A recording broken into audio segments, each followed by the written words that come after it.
Good afternoon, good evening, and welcome to this webinar on how to use GMAT RC. In this webinar, we're going to talk about 3 key reading strategies. We're going to demonstrate how to apply those strategies, and we'll prove to you once you apply those strategies, your ability to comprehend complex passages improves, and consequently, your ability scores on GMAT RC improve. So good morning, good afternoon, good evening. My name is Rajat Sadana. I'm one of the co-founders of e-GMAT, and I'm going to be your co-host today. Your main host today will be Harsha and Shraddha.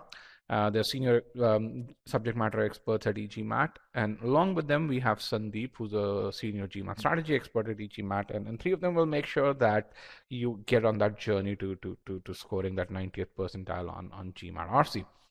Overall, this is a fairly application-focused webinar. In GMAT RC, actually, there are very few concepts that you need to learn, and one of the few concepts that you do need to learn are concepts on main point, and then just the entire process of how to arrive at a main point for a particular passage.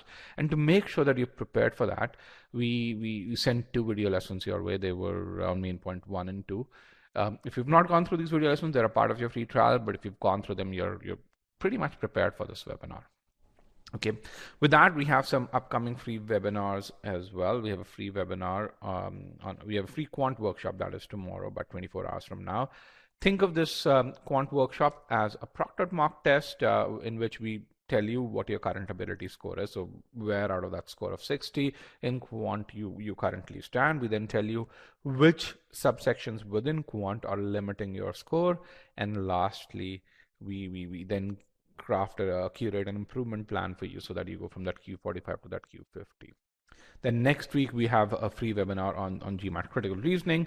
In this webinar, we talk about pre-thinking and with the specific focus on assumption questions, and we demonstrate how to what is pre-thinking, how to apply that approach. This is an approach that we invented in 2017, and it's a second generation of pre-thinking, and it allows you to come up with assumptions for any kind of argument.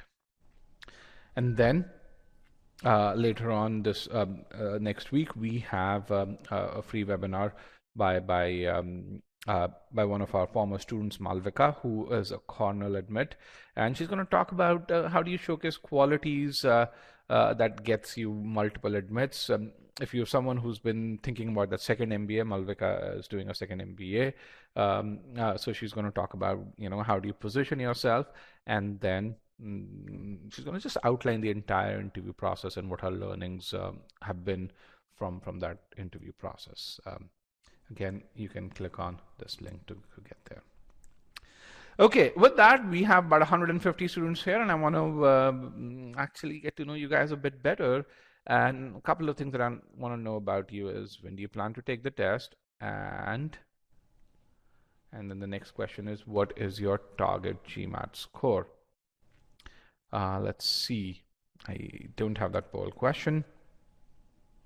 But with that, I think since I don't have that poll question, I'm going to just put in a short answer question over here. What's your target GMAT score? Actually, Harsha, thank you for putting in that poll question. Let's, sorry about that for those of you already posted, and thank you, Harsha, for bringing that poll question up. All right, while you put in responses to that question, let's just analyze your response to the first question. So the biggest group overall of all the attendees is those who have more than 60 days before their test. So it means you're fairly long way to go before your test. Then we have, it's about 4 equally sized groups, more or less. We have quite a few folks who plan to take the test in the next 15 days. We have folks who have about a month before their test. And then we have folks who between a month to 60 days before their test as well. You can see a reasonable number of folks in every group over here. And then with regards to the target score, that 730 to 750 bracket is about half the class here. And then a fairly good number of you are aiming for that 99 percentile or higher. And then about 16% of you in that 600 to 700 bucket as well. So with that, let's go right into the webinar pane. As we go there, the screen will change for you.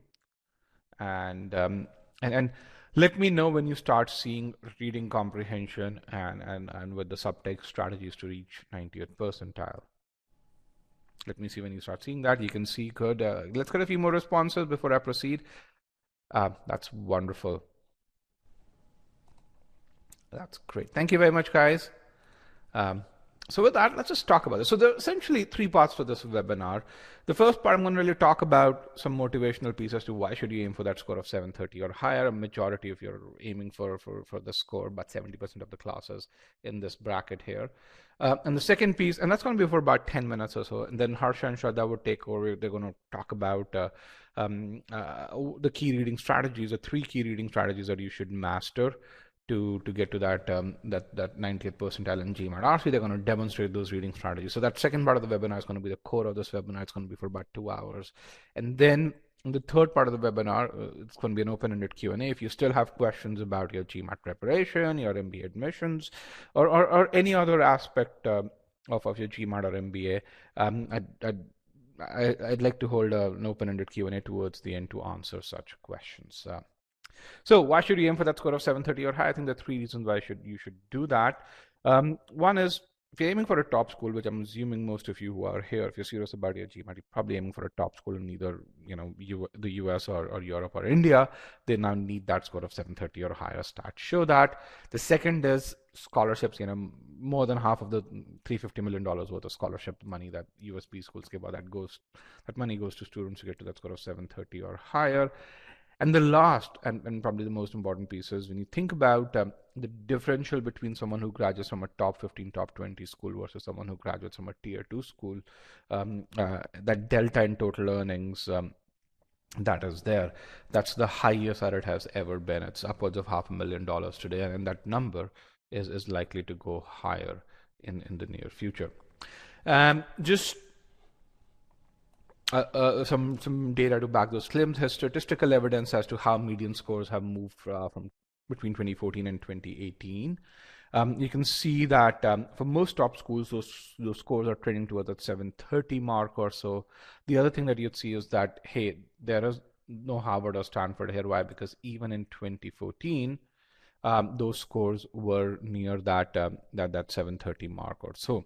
Again, here's a quote by Mark Hyder, who's the managing editor at Poets and Quants. He said, the bottom line remains that only the best of the best have a shot at getting into any of these schools. And just, a bit more statistical data. As you go from 2014 to 2018, the median scores increased for 23 out of top 25 schools. And there are certain schools such as Sloan and Columbia that give us enhanced stats. And when we looked at those stats, what we found was that 80% of the admitted class had scores of 700 or higher, which means these schools were telling you don't have a 700, don't even bother applying. And this is despite the fact that the number of test takers actually went down. There were more test takers in 2014 than were in 2018. And again, whatever happens at top schools, the tier 2 schools follow suit. Here you can see these schools over here, tier 2 schools. You can see very similar increases over there. That scores are trending more and more towards that 690, 700 mark or so. Okay, so that's statistical data. Here's some anecdotal data, and there's loads and loads of this such anecdotal data on our YouTube channel, where we have close to 155 video interviews over there. So Nishant, one of our former students, scored a 690, was rejected by every school he applied to. Tuck told him that, hey, Tuck is one of the top 10 schools, by the way, told him, we love your candidacy, it's just your GMAT score is not enough. He improved his score to 740 and got a full ride from Ohio Fisher, as well as an admit with scholarship from Columbia. Then Praveep, very similar story, scored a 680, applied to a bunch of schools, didn't get a single interview invite, improved to a 740, and she just updated that score on schools portals, and within 7 hours she received 5 interview invites. Overall, she ended up getting about $270,000 worth of scholarship. KK applied to about 15 schools. He actually had 15 rejects with that score of 680, and then with a 720, applied in round 3, which is arguably the most challenging round, and he got 5 full fellowships. In fact, schools that rejected him a year ago with that 680 score now offered him a full ride. Just that GMAT score was the only difference. Bottom line is your GMAT score is way more important than it has ever been. I mean, when I took the GMAT score wasn't as important as what it is today, and I took the GMAT about 15 years back or so. The second reason is when you think about scholarships. I mean, I'm someone who hates to pay for tuition money for MBA, and scholarships is the way to go. I got multiple full rides when I applied. and I graduated out of school debt free. And so these USB schools give out a ton of scholarship money, about $350 million worth of merit base. These are not special interest scholarships, these are merit based scholarships. And based on our estimates, about 55% of that money goes to students who score 740 or higher. Pretty much all of that money is grabbed by students who score 710 or higher. And e-GMATers get about $45 million worth of scholarships every year. So we have a fairly good estimate of how that money is distributed. Bottom line is, if you get to that score of 740 or higher, you apply properly, you should get at least a $40,000 worth scholarships. And again, this is money, this is ROI that you get right away. And there are two factors that decide scholarship. One's your GMAT score. Second is your how much the interviewer likes you during that interview process. Some more anecdotal data. Mansi, one of our former students, scored a 770, got a full ride from a couple of schools, got $90,000 from Harvard. Victor, again, with a 770, got a full ride from Ross and Keenan Flagler. Kong Bui, again, one of our former students, he got 5 full fellowships with that score of 760. He studied at Ohio Fisher, where he not only got a full ride, but the school paid him $1,700 a month to study over there. Again, you've seen the case of Nishant, Pravi, and KK. You can see the scholarship amounts. Again, when you get the PDF, these are links to their interviews. You can watch those interviews. And we've seen a couple of such cases as well, where schools have waitlisted students. So Ayush is one such example, where he scored a 710, applied to a bunch of schools. He was waitlisted by Ross and Columbia. His interview went really well. So he reached out to these schools and said, hey, what happened? I thought we really connected during the interview. And the schools told him, Indian male, your 710 is not enough. So he improved to 750 and was just updated that score, didn't even apply again. And the schools then converted those wait lists into admits with about $80,000 worth of scholarship. And you can actually watch right now 155 such instances on our YouTube channel. This is about a couple of months old. It's the world's largest collection of GMAT and MBA success stories out there. Okay, and here's a quote by John Fuller where he says that someone with a 770 is way more likely to get that financial award. Why? Because the school wants to buy that high GMAT score. So the third reason why you should aim for this is probably the most ignored reason. That's the delta between total earnings of someone who graduates from a top school versus someone who graduates from a tier 2 school. And to do that, I'm going to compare two schools, Babson and MIT. Both these schools are in the Boston area, and they're located about 20 miles away. 70% of graduates from both these schools get a job in the New England area. Arguably, they have access to very similar set of opportunities. But their starting salaries paint a very different picture. When you look at the median base salary, that's off by about $40,000. This number actually is even higher this year. When you look at their average sign-on bonus, it's very different as well. So the median base compensation today, the starting compensation is that 60,000 is a conservative number. Right now, it's about 70,000 if you include equity-based compensation, which most MIT graduates get. You get to that 100 grand or so. But even if you take a conservative estimate and say, hey, that number is going to be 45,000 a year because you're not going to get a sign-on bonus every year, you're still looking at about 450K of delta. And these are two schools that are located just about 20 miles away. Okay, so when you study for the GMAT, getting to that 730 or higher is hard. Your brain will tell you to really stop at a 700 or a 680. Tell yourself these are 3 important reasons that those 30 to 40 points could be worth upwards of $1 million in ROI or so. With that, if you want to get to that 730 score, if you want to get that there efficiently, you do need a good study plan, and we do have some folks who can help you create that personalized study plan, define those milestones, give you good estimates as to how much time you need to spend in number properties, algebra, SCCR, and RC. And then they can also tell you metrics that you should track as you execute on that study plan. So if you want help with creating that study plan, you can click on this link over here and look at one of the problems that you may be facing. Maybe you're stuck at a 640. Maybe you had a very low score in your first attempt. Maybe you need help in quant or verbal, and choose the appropriate option over there. You can see I used a case study of how we helped a particular student. Click on help me reach my target GMAT score, and then from there on book a slot with one of our mentors. Okay. If you're an e-GMAT student, this is something you've access to. You have unlimited access to this tool, and you should already have a study plan with you. If you don't have a study plan, write to us, and definitely attend the onboarding sessions that we have. Okay, with that, let me now invite Harsha to start the second part of this webinar, which is, how do you get to that 90th percentile ability? All right, thanks Rajat. That was a very good introduction. I think it really sets the context for what we're going to discuss. First, let me do a quick sound check. How many of you are able to hear me fine? If you're able to hear me, click yes. All right, so it seems that there is no audio issue at this moment. Let's get right into it in that case. All right, so if you understood what was said by Rajat so far, you know that getting that 730 is somewhat important. You know that getting that 730 matters, whether it is about getting into an elite business school or whether it is about scholarships or earning potential. It really matters. The next question that you should ask logically is, what do you need to do to get that score?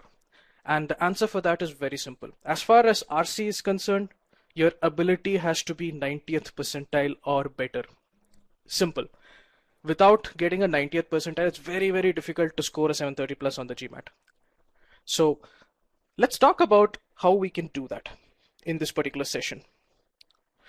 Before we start, let this be the motivation for not just the rest of the session, also for the entire RC journey. You need to get 730 plus, you need that 90th percentile, therefore put your heart into it. All right. So let me remove this. Let me bring back the short answer pod as we begin. Let me clear this. All right. So what we're going to do is, before we talk about how we at e-GMAT approach RC, I want to understand how you guys approach RC. So the reason for this is the first step to self-improvement is what we call as diagnosis. We're going to do a kind of self-diagnosis right now. Let's talk about how you approach RC. So as far as approaching RC is concerned, there are two aspects that I'm very, very interested in. The first aspect is called motivation, and the second aspect is called method. So the first question that I have for you is, how many of you truly enjoy RC? How many of you, the minute you look at an RC question flash on your screen, you're like, wow, this is going to be fun. Let's do RC. And be brutally honest with yourself. If you really love RC, click yes.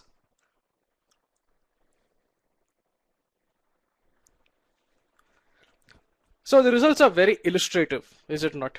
It tells us that most of us have this aversion towards reading comprehension for some or the other reason. The next question that I have for all of you is, especially for those of you who told me that, hey, I do not really enjoy RC. The question is, what is it that makes you not enjoy RC? On the short answer pod, let's hear some views from all of you. Why do you not enjoy RC? What is it that irks you about RC?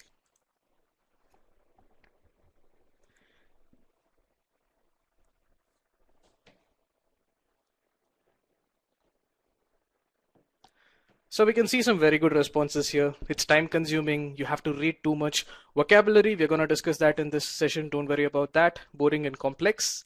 Lose interest easily. All right. All right. So one of the core objectives of the session today, what Shraddha and I want to do is to really address some of these concerns. Some of you believe that vocabulary is an issue. We're going to prove to you that it's not really going to be that much of a decider. People are a lot of concerns about, hey, it's very time consuming. We're going to show you a process that works. It's tried, it's tested, it's been proven to be successful. So we're going to address some of these concerns in today's session. The second aspect that about approach, apart from motivation, is what I call as the method. So let's talk about the approach to RC. Now, typically when you talk about how we approach RC, there are three ways to go about it. There is one set of students who skim through the passage, read very quickly through the passage, and then they jump to the questions. There's another group who says, screw the passage, I'll go directly to questions. There is a variation of this student who reads the first and the last lines just to get a general bit of context and then jumps into the questions. This is called the questions first approach. And there's this third approach. The third approach is where you take a little bit of time initially reading the passage, understanding what the passage is all about, and then you jump to the questions. Now, what I want to know from all of you is, what is your current approach to RC? So I'm going to put a poll here for that. Among these three, what is your approach to RC?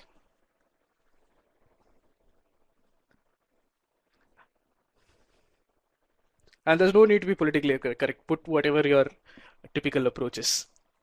So a lot of you are proponents of method 3, which actually we're happy to see.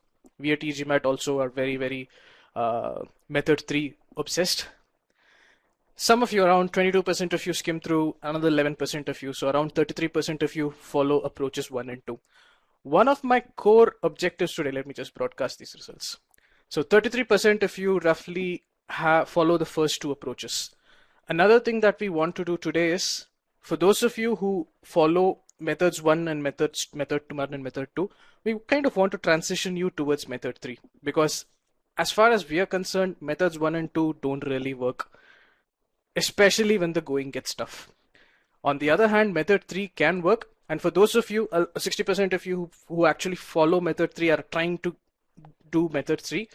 The objective of this session is we're going to see how we can improve upon that.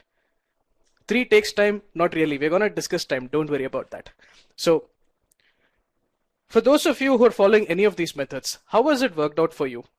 How many of you have seen those situations where you went through a passage, you did everything, you went through the whole passage, you thought you understood everything, and then when you saw the question, you got stumped? How many of you have faced this situation?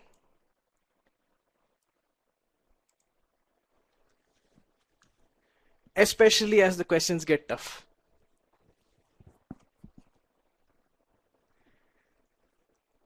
So this kind of paints a picture, doesn't it? For those of you who are following method 1 and method 2, that's a bit of motivation to see, try out method 3, there might be something there.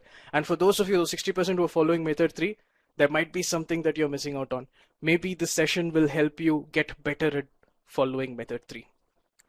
Because this is something that we see with a lot of students. All right, so now let's talk about what we are going to do in this particular session.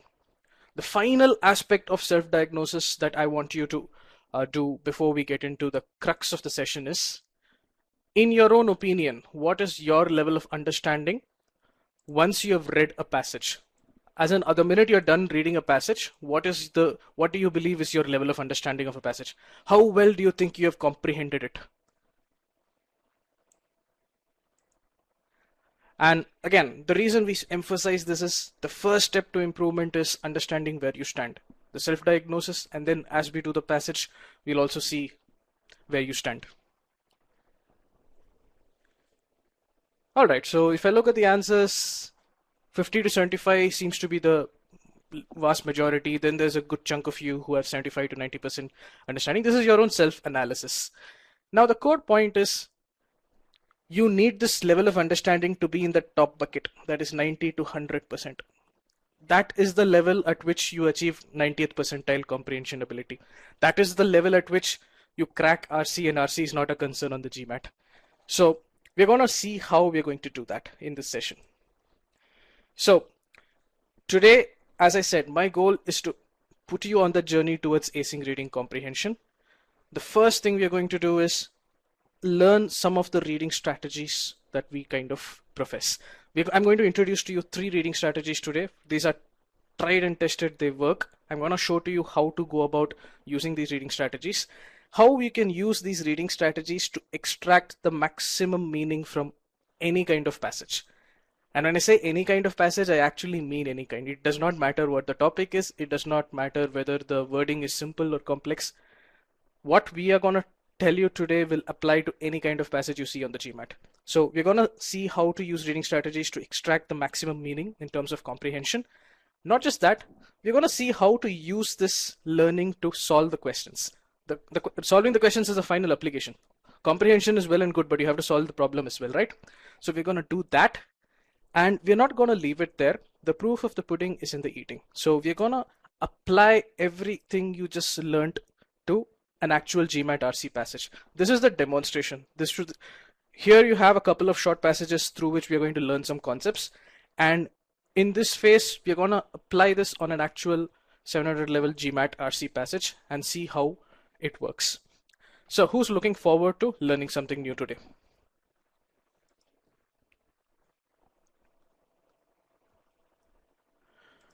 Perfect. So caveat, one disclaimer, this is not the kind of session where we do like 6 or 7 or 8 passages. No, in this session we are going to do 2 short passages and 1 big passage, but the level of detail that we are going to get into is going to be immense. So the learning is going to be immense. So let's talk about how are we going to get that 90th percentile in RC. I started the session by talking about 2 aspects of your approach. The first was motivation, the second is method. So let's talk about motivation. From this moment onwards, you should stop worrying about RC. You should stop thinking that RC, hey man, I don't enjoy it. You need to start to learn enjoying it. If you don't smile at RC, RC won't smile back at you. It's as simple as that.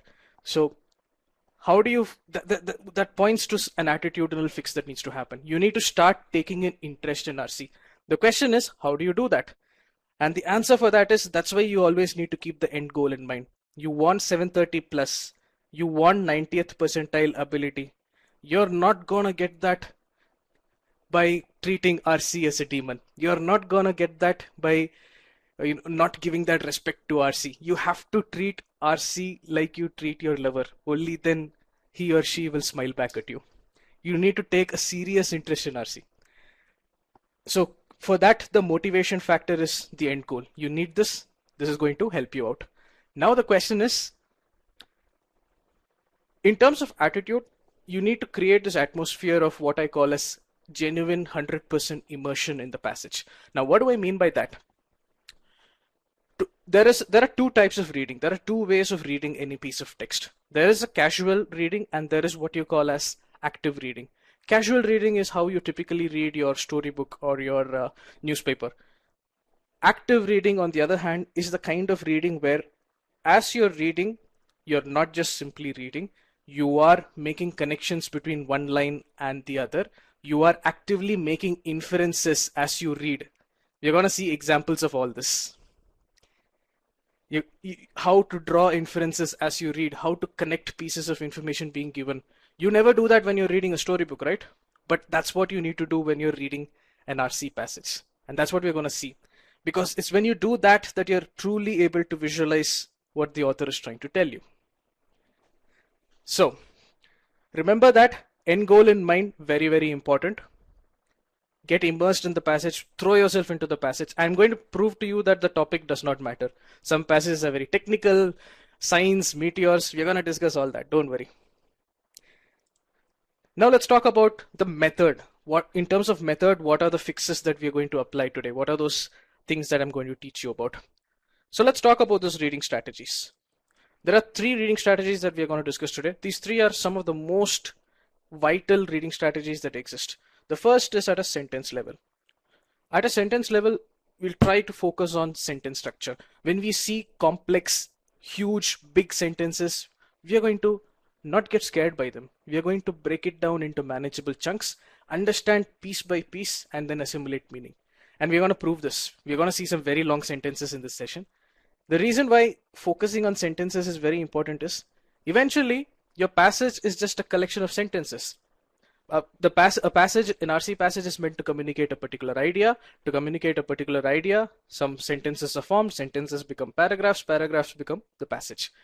If sentence is fundamentally the molecular level, if you can understand what's happening at the molecular level, it's easy to understand. And we're going to see that. The second strategy that we're going to look at, and it's one of my favorite strategies, is keywords. Keywords are some specific words or phrases that are used by the author in a GMAT RC passage to convey some very, very specific meaning. There is a reason why the author has put it there. I'll give you a quick example. If I give you a line, if you see a sentence which says GDP is a good measure of national output, and then you see one word, that word is however.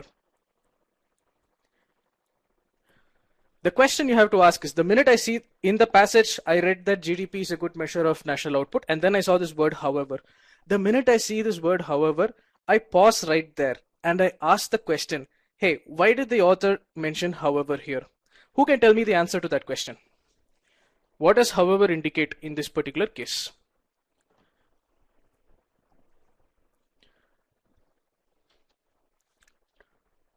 Contrast, something about to contradict. That's the correct answer. It is a shift, but it's a shift in the other direction. Exactly. The point is, while you're reading, if you pay attention to this word, you already know that what is going to follow is a contrast. For example, GDP is a good measure of national output. However, it is a very bad measure of standard of living. The point is, this information becomes easier to absorb if you have paid attention to this word, however. Fundamentally, it's like priming your brain to absorb information faster. Your comprehension therefore improves because you can kind of anticipate how the author has structured the passage, how the author has structured that sentence. You know what is going to follow, therefore you're able to absorb it better. Does this make sense? And we're going to see in this entire session how we're going to focus on some keywords to unlock meaning. All right. However, it's counter to what was previously discussed. Anyway, we'll discuss that anyway. The third reading strategy that we're going to discuss today is one of the most underrated strategies that exist. It's called summarization. This is something that you guys should be doing. What do I mean by summarization? As you read, you summarize. When do you summarize? As in when you hit a point of information overload. You don't need to summarize after every line, but whenever you reach a point where it becomes hard to keep that information in your head, before we move on, that's where you pause, you summarize everything that you have seen so far, summarize it, and then with that understanding you move on. What does this do? This ensures that you don't get lost. Because you summarized the previous information, it's there in your head in a simple form, and therefore when you go to the next section, you're able to comprehend that information better. This is a very, very underrated skill. One of the main reasons students get lost in extremely complex passages is because they're not doing summarization properly. And we're going to see that as well in this particular session. Applying all these three strategies is very time consuming. Hold on to all your time related concerns. We are going to discuss all of that. Trust me, we have been here doing this for 10 years. We wouldn't be here saying this so confidently if it's not possible to do in the time. All right? In good time. So, the operative word is slowly. Now I'm going to introduce to you the first passage. Let's get right to it.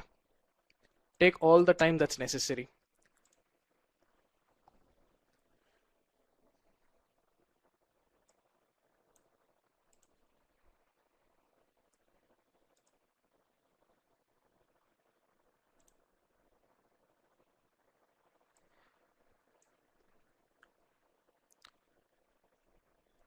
So guys, just a point. Once you're done reading the passage, click on yes in the poll, done reading the passage.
All right, I can see that a good number of you are done reading the passage. So now we're going to do the first question from this particular passage. There is one question. Let me just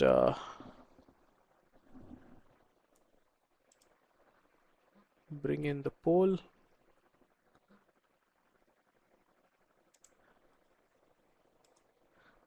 Here it is.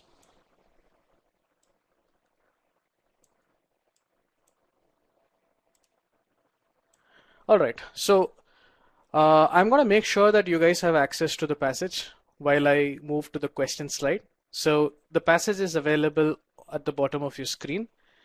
One thing that I say to all students at this particular stage is, before you start actually solving the question, click on still solving. All of you who are going to answer this question now, please click on still solving. That way the group times itself. I know when to move on. When a majority of you are done, then I can move on. So perfect.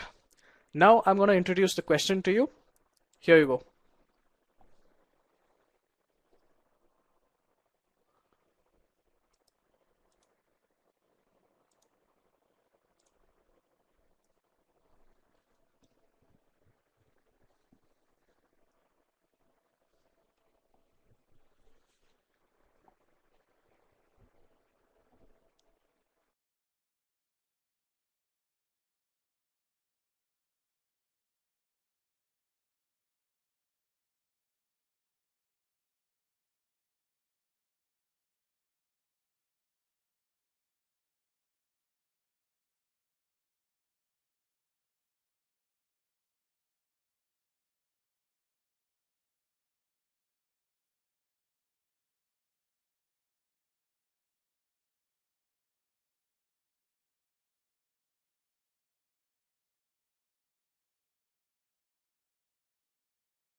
All right, most of you are done. Let's have a last 10 seconds before we jump into discussion.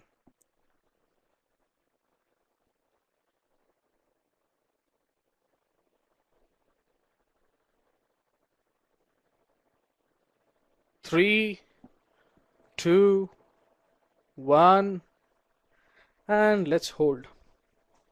All right, we'll come back to the question in a bit. Don't worry about that. Let's kind of understand how the question went for you. So just 1 minute. Yeah, let's have the short answer pod here. All right, guys. So how was the question for you? How was the passage? Forget the question. How was the passage? Did you find it easy to comprehend? Did you find it difficult? B hoga. We'll discuss that. Easy. Nice passage. Thank you. It's actually a good passage. I also like it. Kinda easy. Very good. Very good. Medium. So for all of you who found it easy, I'm very happy to see that. That shows that this batch is probably at a slightly higher level. But typically, this seems to be a difficult passage for a lot of people. Why? Because there's a lot of complex jargon put in, right? The wording is complex, the sentence is extra long. It's kind of hard to understand. As somebody pointed out correctly, it's a very fluffy sentence. So that's there. So let's kind of get into understanding what's happening in this passage. It's very short, that's very easy. That's true. All right, so let's see if all of us are aligned in terms of understanding this. I'm going to demonstrate how do we apply those reading strategies that I talked about. So pay close attention. Bordering on the extreme, one definition of ethnocentrism. So I'm going to pause here because there's already something I need to infer from here. Let's say ethnocentrism is easy. There's no point calling it ethnocentrism again and again. Let's just say ethnocentrism is easy. All right. Now the first question that I have for you is, what is meant by bordering on the extreme? What does this indicate? Let's hear from all of you. Let's hear from more people.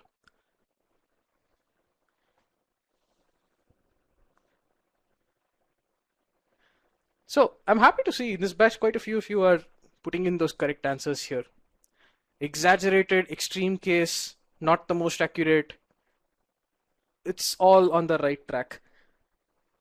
When do you say that something is extreme? It's a little exaggerated, right? That whatever is bordering on the extreme is fundamentally saying that, hey, what follows? He's talking about this one definition. This particular definition, the author is trying to tell you that, hey, it's a little exaggerated, extreme.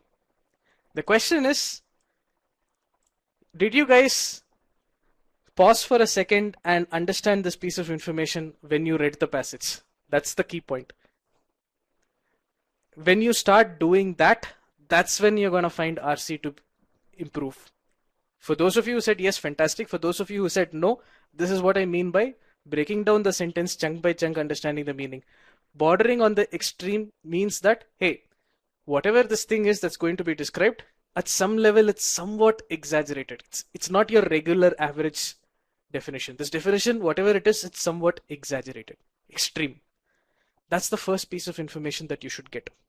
Now let's talk about the second piece of information right here. One definition.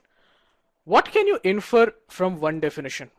Or in other words, if I ask you the question, why did the author use the phrase one definition of EC? Why not just say, based bordering on the extreme, EC is an in-group out-group differentiation? Why did the author specifically say one definition? It is when you ask these questions that you start reading in a completely different light. So now when I'm asking the question, I'm seeing all the wonderful correct answers. Multiple definitions are possible, definitely yes. Not the author's view, that is the other point I want you to take away. So this for me gives you two implications. One definition has two implications. The first implication is that, hey, in all probability there is more than one definition. So multiple definitions exist. That's one piece of information that you can infer. Another piece that's very, very important is the author is letting you know that, hey, this is not necessarily my definition. This is not necessarily the definition I agree with. One definition simply means there is this definition, one definition. I'm not telling you it is my definition. Do you guys see that? That's also a very important piece of information that you should understand from one definition. Inference number one, possibly there are multiple definitions. Inference number two, not necessarily my definition. I mean, you cannot be 100% sure that the author agrees with this definition. That's the inference you draw. Good. So if this is clear, now we can move on. So bordering on the extreme, one definition, not necessarily the author's definition, of EC considers it a schismatic in-group out-group differentiation, all right, in which, now here you have another keyword, that is in which. So before we get into that keyword, considers it a schismatic in-group out-group differentiation. How many of you know the meaning of the word schismatic? Actually, even I'm not 100% sure about it, but let's move on. And that's also something that I'm trying to show to you. It's okay, even I do not know the meaning of schismatic. Let's work through that. So considers it a schismatic something, in-group out-group differentiation. So one thing you can say is there is some difference between in-group and out-group that is being pointed out. The author is talking about some kind of a difference between something called as an in-group, something called as an out-group. This much we can say, right? Even if you don't know what schismatic means. Make sense? Perfect. Absolutely. Let's work with what we can. So based on bordering on the extreme, one definition of EC considers it an in-group, out-group, some difference between in-group and out-group, in which is a keyword, in which tells you that what is going to follow in which is a description of that in-group, out-group differentiation, right? In which says that some kind of a description is going to follow. Again, these are the words that when you look at in which, pause for a second. Okay, that means some kind of description is going to follow. You need to make that connection as you read. So in which internal cohesion, relative peace, solidarity, loyalty, and devotion to the in-group. Let's pause here again. As I told you, when you read complex text, what is it that you need to do? You need to start summarizing. So internal cohesion, relative peace, solidarity, loyalty, and devotion to the in-group. If you had to summarize it in your own words, in a way you can remember, what would you say?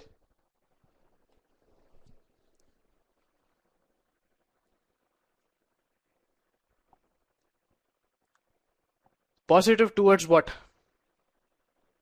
It's not attribute of in-group, it's attitude towards in-group. You're on the right track. But at some level, yeah, somebody said loyal towards their own, positivity towards in-group. That's a good answer. Some kind of a positive sentiment towards the in-group, right? Peace, solidarity, loyalty, devotion, some kind of a positive sentiment towards your in-group. That's something you can say. That's my summary of that particular portion. The point is, I'm making this summary. It's easier to follow what follows.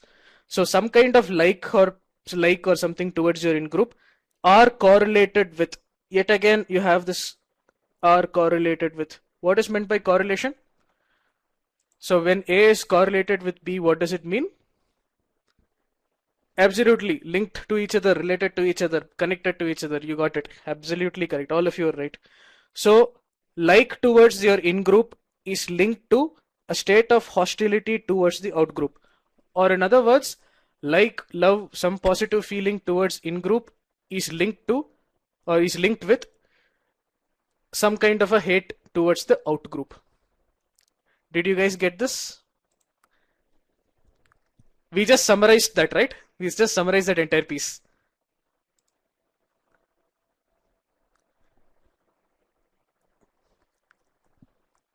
The exact word doesn't matter. Love, like, hate, hatred, whatever it is. Some positive feeling towards in-group is correlated with some negative feeling towards the out-group. This is what I mean by summarizing information. Imagine if you had 3 more paragraphs in this passage, which built upon this. If you did not understand this properly, do you think you'll be able to understand the rest of the passage? But if you did this summarization right now, it's much easier to comprehend what follows. And that's what I'm talking about. So let's move on. Hostility towards outgroup, which are often, which again, whenever you see words like that, which always ask what is it referring to, which here refers to these outgroups. So these outgroups are often perceived as subhuman, and or the incorporation is outgroups are viewed as subhuman or evil. So somebody's giving example caste hate in India. Okay. So this is just one sentence, by the way. Everything here is just one sentence. But from this one sentence, look at how much time we spent, look at what we did, the level of information that we drew out. There are 3 pieces of information that you could have got from here. The first piece of information is, hey, the author is presenting one definition of EC. The key point is it's not necessarily the author's definition. One definition could be anybody's definition. You would have got that if you focused on one definition while you were reading this. The author indicates that this particular definition is a bit exaggerated. You would have got that if you had paused for a second and made that inference based on bordering on the extreme. And if you had summarized correctly, you would have got that this entire complex text is essentially telling you love for your own people. As per this particular definition, the love for in-group or own people is somewhat linked with hatred for the outside people. Bet it's B. Oh my god, not really. Anyway, so let's get right to it. D is the correct answer. We'll get to that right now. So let me bring the answer as well. Yeah. Let me broadcast the results because we're going to discuss the answer choices. So option A, somewhat popular. B, more popular. C, even more popular. D, a lot of you felt this particular passage was easy. When I asked you if the passage was easy, a lot of you told it was easy. But despite that, only 48% of students have got the correct answer. The correct answer is option D, guys. And we're going to see why. So there's a lot to learn from this passage. Don't worry about it. So let's look at option A. What is the main purpose, or in other words, what is the main point of the author behind writing this particular paragraph?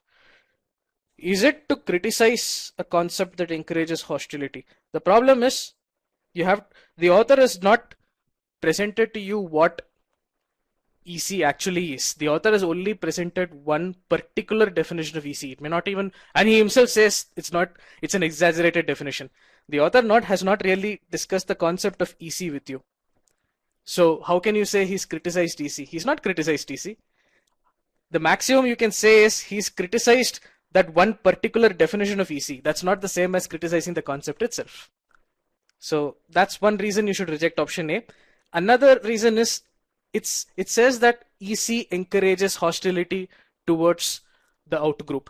Where in the passage is it written that EC is encouraging hostility? No. In this one particular definition of EC, it said that there is this correlation. That correlation does not mean that EC is encouraging hostility. These words matter. They impact meaning. Everybody who chose option A, clear as to why it's not the correct answer?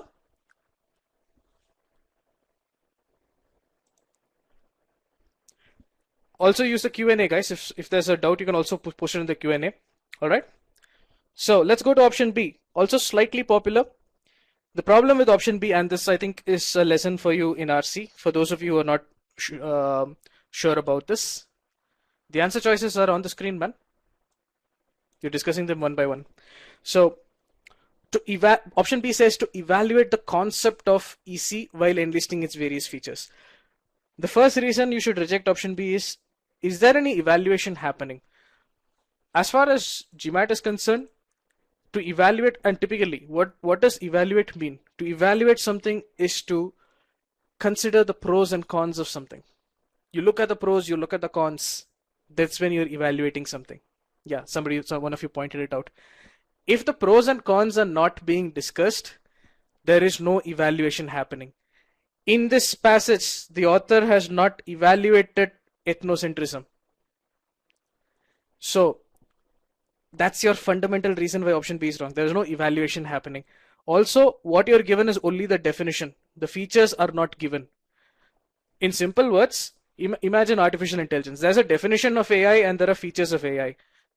Here, what you're given is the definition. That this particular definition of EC in which what you're given is a definition. You're not given the features of EC.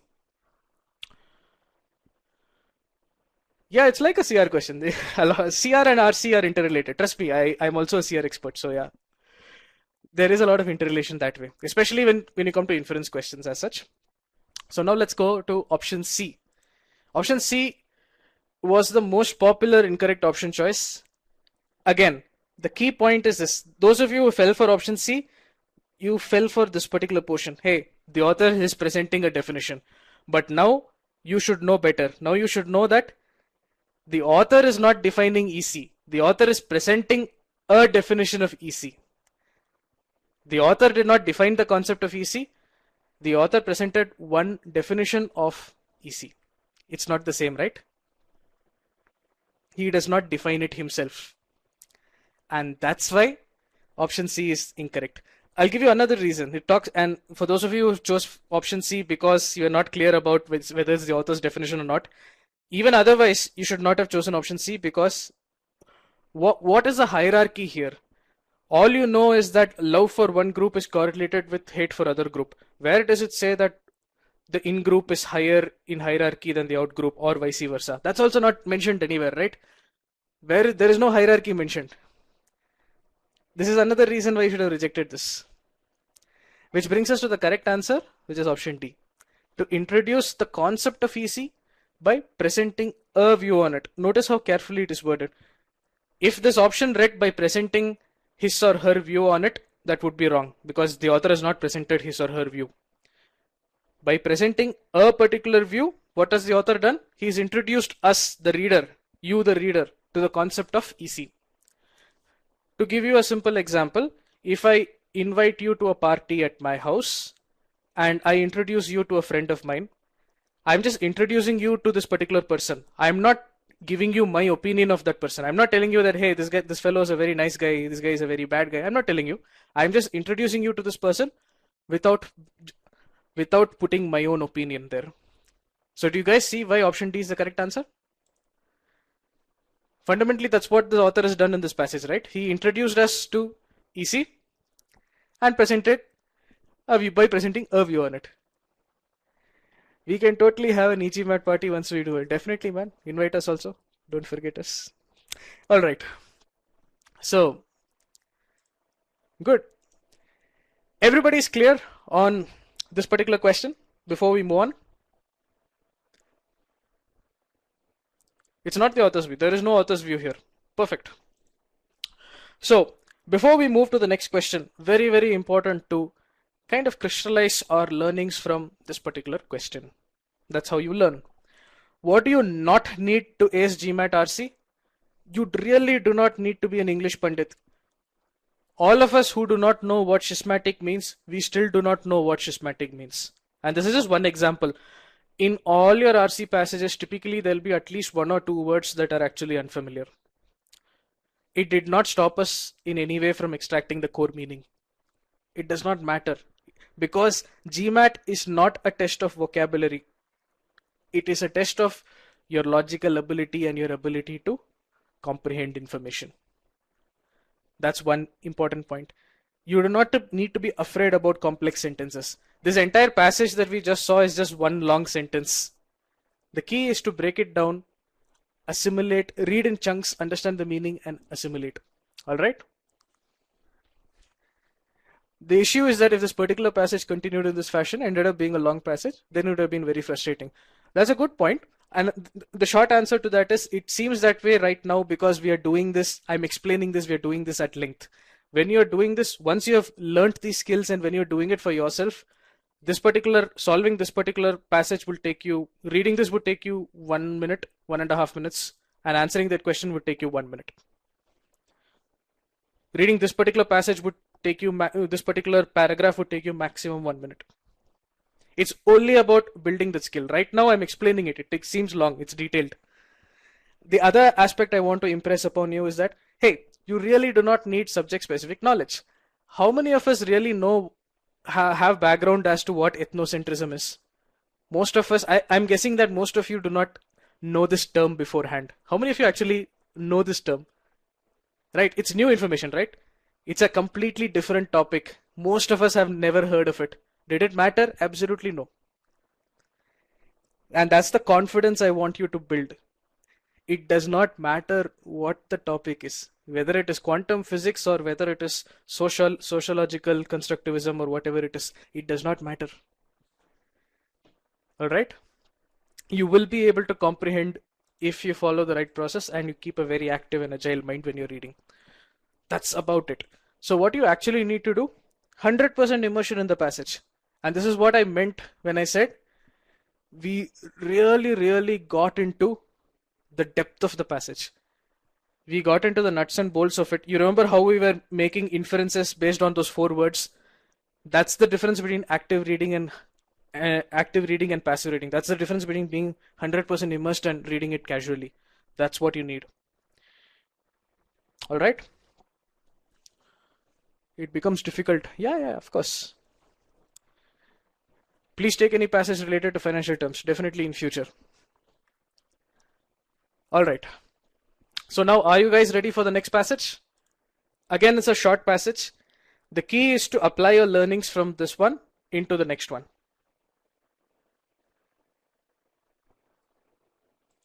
Perfect. So let's get to passage number 2.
Right, I see a lot of you are done reading the passage. Of course, I'm giving a little extra time because, like I said, today's session is not about reading with time constraints. It's about learning a concept. Let me bring in the passage. All right, so I can see that around a good number of you have read the passage. So same approach as last time, guys. I'm gonna bring the passage here so that you guys can see it. Let me now bring in the poll for this particular question.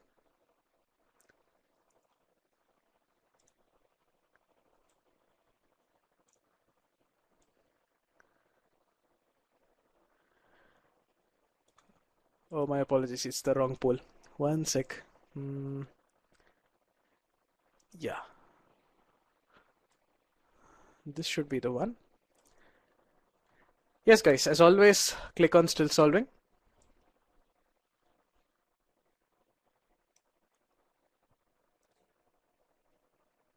And now that a lot of you have clicked on still solving, let's go to the question. The question is on your screen.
All right, many of you are done.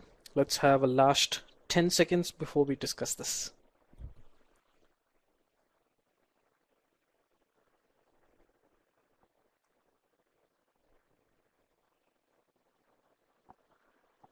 Three, two, one, and let's hold. All right, seems pretty good. Tell me, guys, how was this question? Forget the question. How was the passage? Let's not get into discussing the answers right now. We'll anyway get to it, don't worry. In another 10-15 minutes, we'll be there. Easy, comparatively easy, tricky, medium, easy. Oof. All right. Informative, of course. That's a very healthy attitude to have towards RC. One of the ways that I usually take interest in RC is that, hey, I'm learning something new which I didn't know before. It does not matter whether it is about technological determinism or whether it is about quantum states. It's still interesting. Look difficult, easy on breaking down. I'm happy to see that.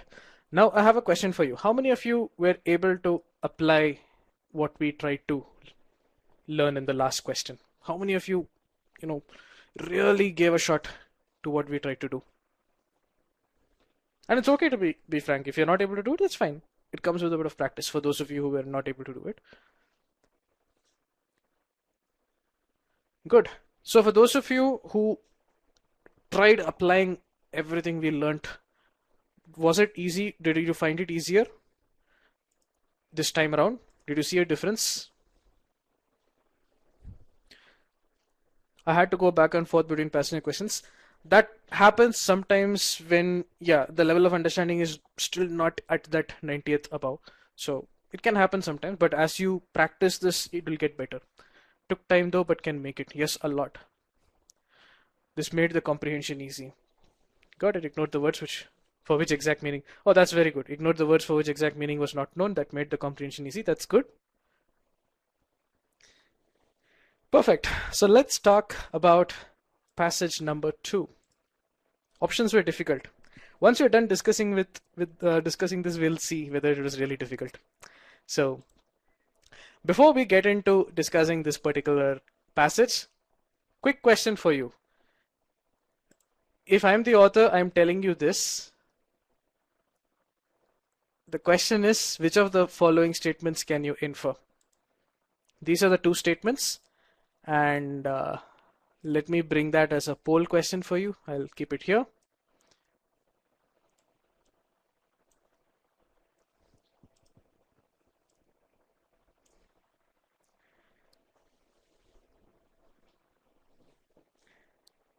And there's a reason we are doing this question. It's relevant to the passage.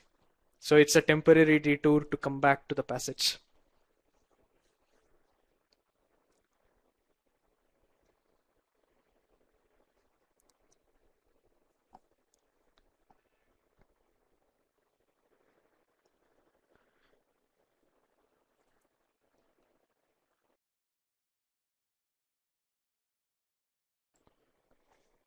So let me broadcast the results. Very interesting results, guys.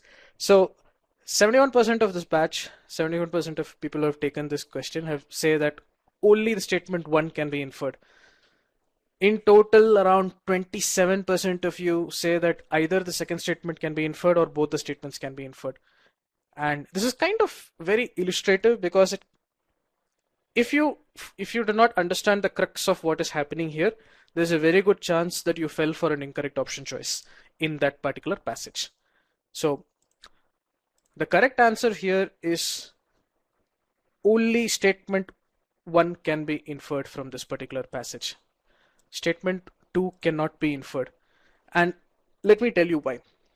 The passage, if I am the author, I'm telling you that, hey, the color blue is considered to have a soothing effect on the moods of people. The key word here which you need to pay attention is considered. The question you have to ask when you read this statement is, who is doing this consideration? Is it necessarily the author who is considering blue to have a soothing effect? That's the question you need to ask.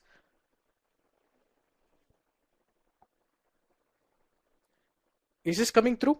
What that means is, what the statement essentially means is, hey, there are some people, definitely there are some people who exist who consider blue to have a soothing effect on the moods of people. It's a general consideration.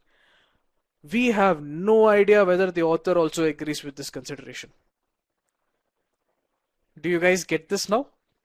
The author may agree. The author may also believe that, but we cannot be sure. The way the author has worded this, we cannot be sure.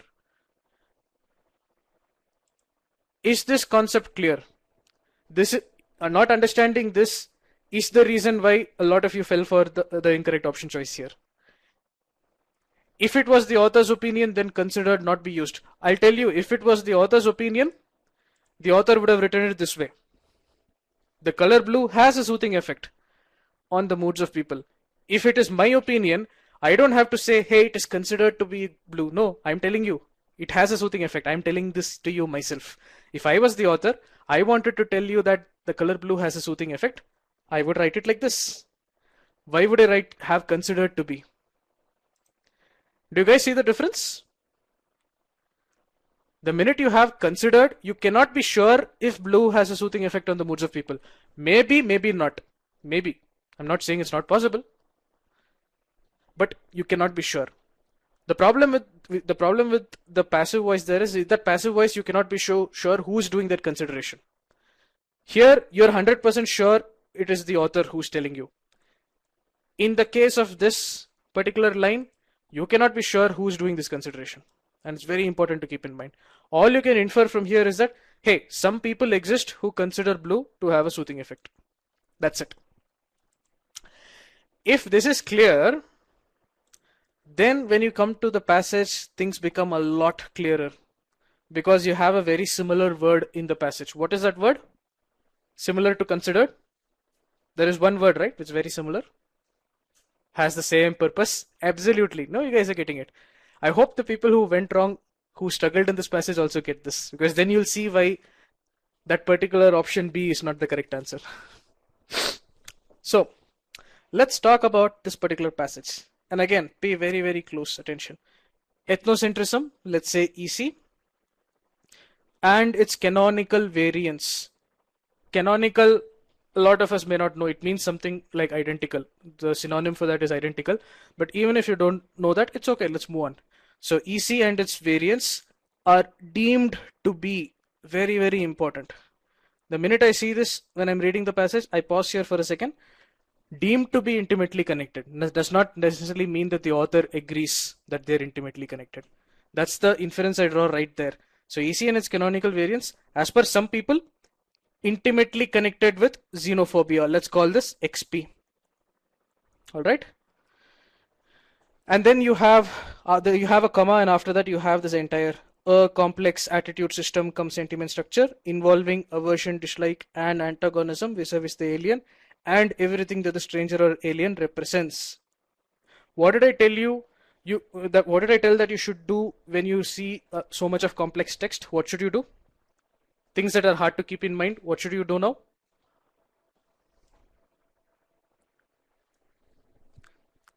Summarize, absolutely. So who wants to take a shot of it? This entire thing in the bracket, this entire definition, a complex attitude system all the way till alien represents. If you guys had to put it in your own words, summarize and put it in your own words, what would you do? Oh, it's definitely the definition of XP. You're right about that. But also tell me what the definition means. Definition of XP is also right. XP is negative. Hate towards others. Oh, hate towards alien. Perfect. I'm seeing some very correct answers here today. If you had to summarize this, complex attitude system, sentiment structure, etc., aversion and dislike and antagonism, essentially all negative feelings towards the strange or the alien, and everything that the stranger or the alien represents. So some kind of dislike or hate or negative sentiment towards strangers, aliens, foreigners. Correct? You guys are getting this. Your definition. Now when I see the pod, I see so many of you have got this. I'm very happy to see that, because sometimes I see a lot of people don't get that. So you guys told me this. This is your words, not mine. You summarized this entire long definition and you told me XP is some kind of hatred, negative dislike towards the stranger or the alien. Everybody aligned so far? The next question I have for you is very interesting. Perfect. Now the question I have for you is, whose definition is this? Is this a definition the author agrees with, or are you not sure about that? That's the next question. You read this long definition. Now the question is, whose definition? A lot of not sures, a lot of we don't know. Some people say author's view. Perfect. Because I know that this is a point of concern for a lot of you. So the answer to this is actually something the author will also agree with. I'll tell you why. This is unlike the last case. This is not being presented to you like one definition. The author does not come and say one definition of xenophobia is so and so, complex attitude structure, etc. The author gave you this after that comma as a definition. Somebody pointed this out in the best way possible. This is stated as a fact. He is defining, not saying consider it to be. But we're going to discuss that. So for some of you who may still have some doubt about this, I have something prepared for you. Some of you might still have a particular doubt about this. Look at this example here. Can you see this example on the screen? Verbo is considered a unicorn, a company with $1 billion valuation. Now, you know that, so as I told, Verbo is considered a unicorn. So you cannot be sure whether Verbo is actually a unicorn as per the author. That you're not 100% sure. But what about what follows that comma? A company with $1 billion valuation? Would that be the will that be something the author agrees with? Absolutely. Now you guys are getting it. What follows that comma is not under the bucket of that considered.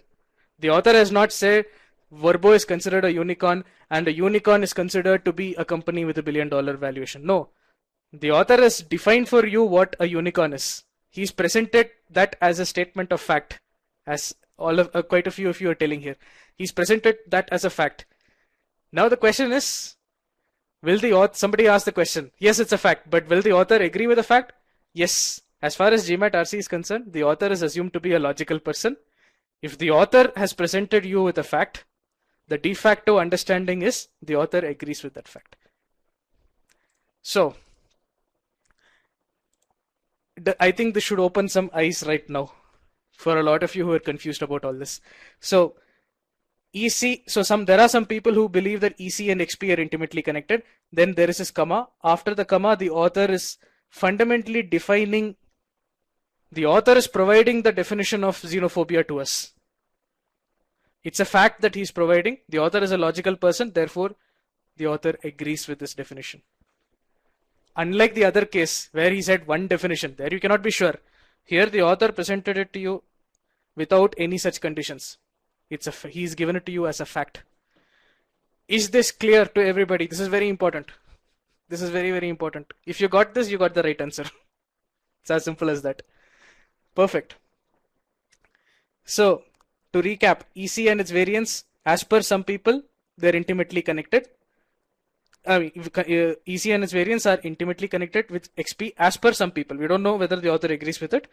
What is XP? At some level, it is hatred for aliens, hatred for the foreign. That's your quick summary of everything so far. Now let's move on. Some socio-cultural anthropologists, yet again, not necessarily the author, even considered XP and EC opposite sides of the same coin. Let's pause here. This is very important. So again, notice how wonderfully the author lets you know when it is not his view. Again, you cannot be sure whether what follows is the author's opinion, because it is some socio-cultural anthropologist saying this.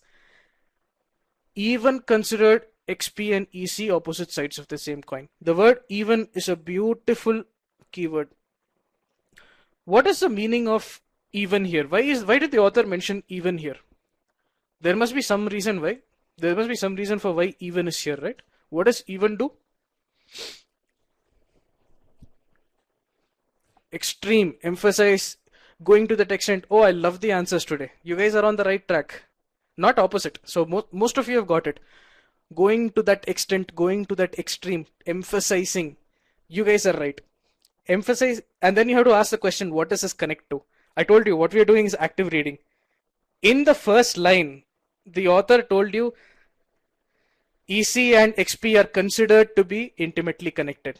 Now the author is telling you there are these other people, these anthropologists, who take it to that next level.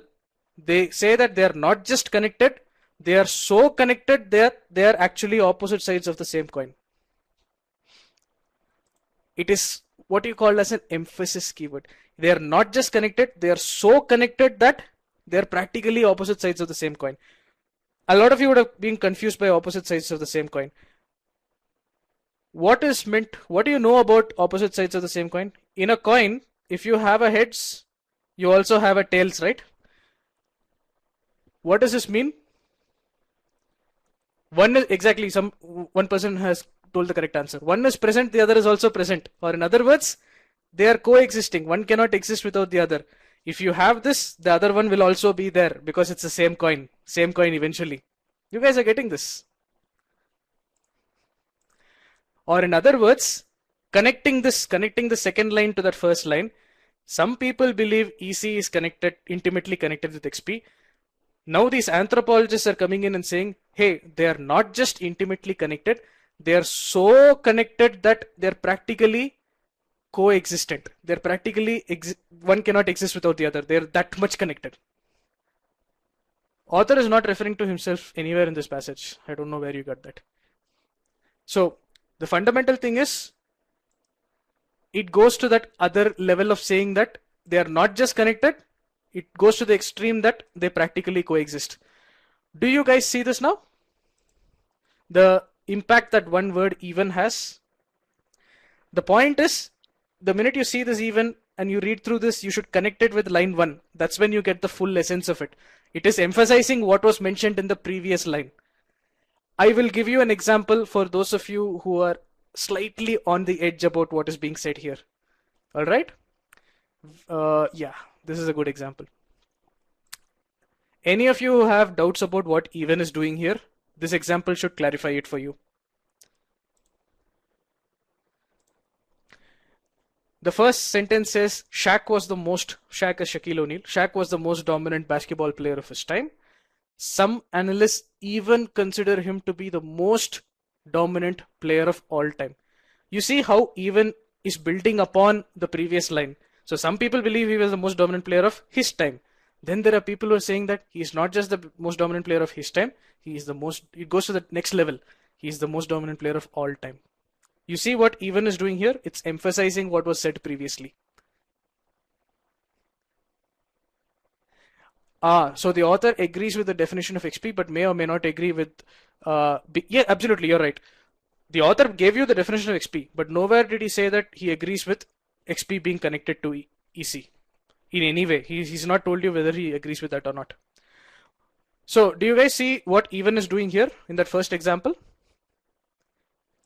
It's connecting that line 1 to line 2 beautifully, and it's emphasizing what was previously said. It can work the other way also. You look at the second example.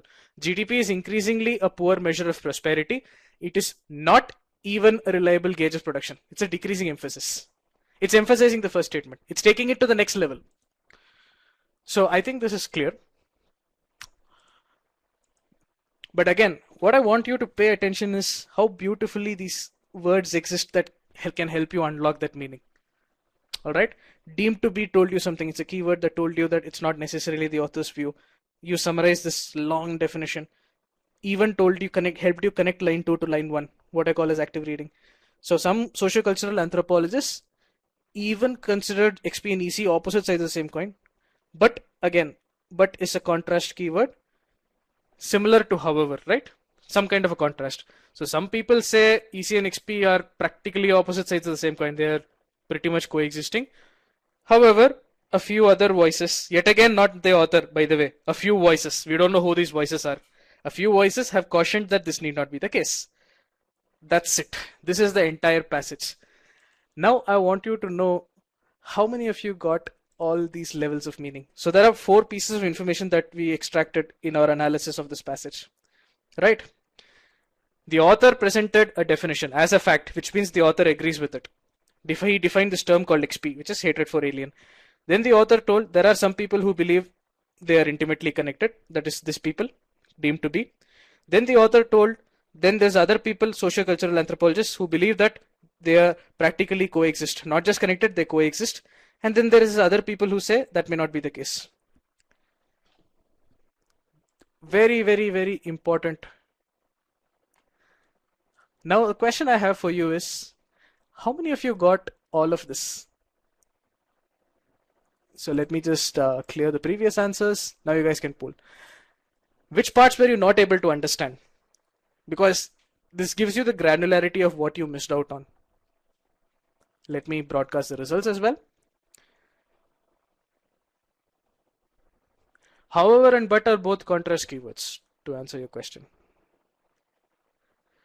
So all these inferences, all these connections that we are making, we are doing it as we read the passage. That's what I call active reading. You do that, each and every question that you have to solve in RC will take you less than equal to 1 minute.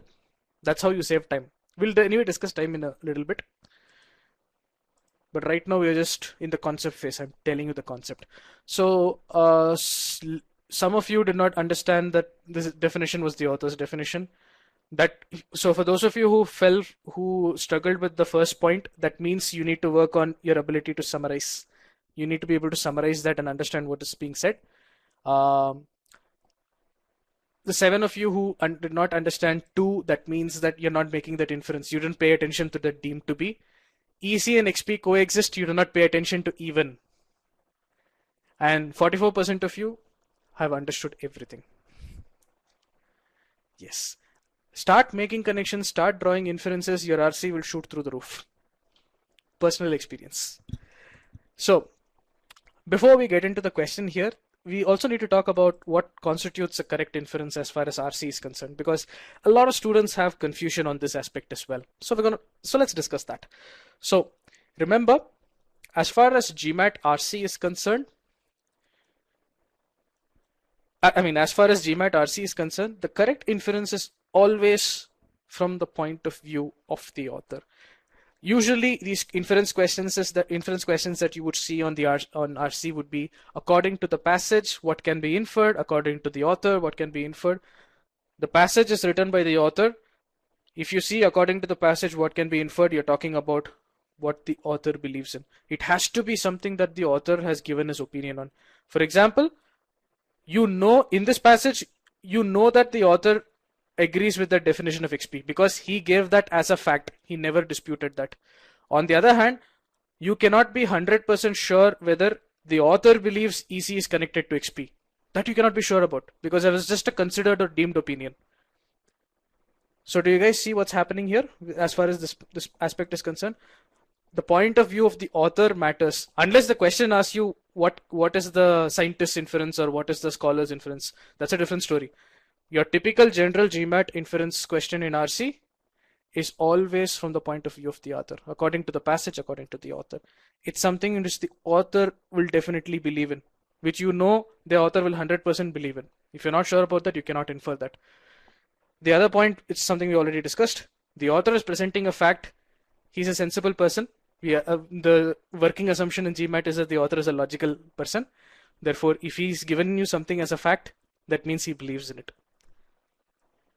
If the author gives you a statement that says that the sun rises in the east, he's given that as a fact. We assume that the author is logical and the author also believes the sun rises in the east. We don't question that.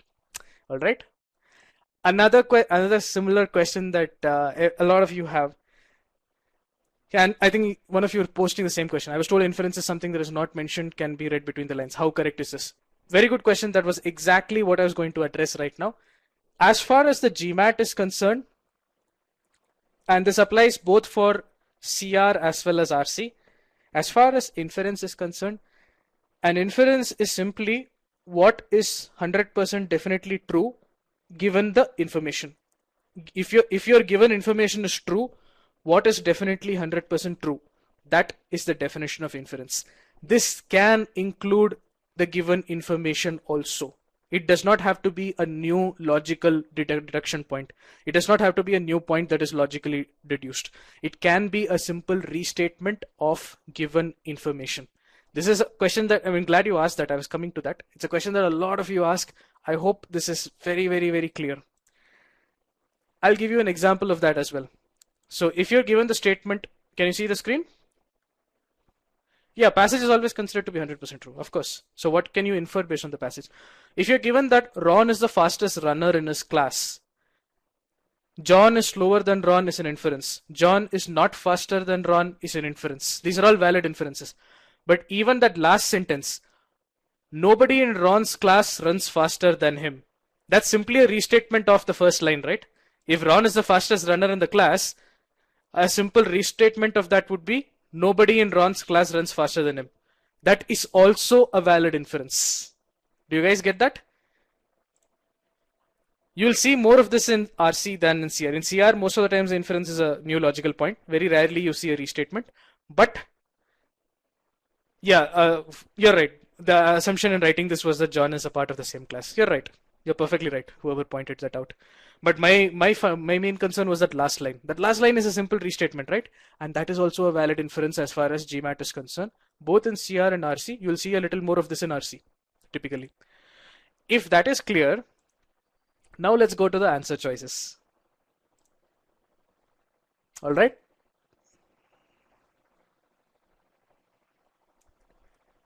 Evaluation always means that pros and cons are discussed. Otherwise, there's no evaluation. Not even in CR, man. In CR, most of the times you always have a logical point in the questions, but not necessarily. It can be a restatement of the given information as well.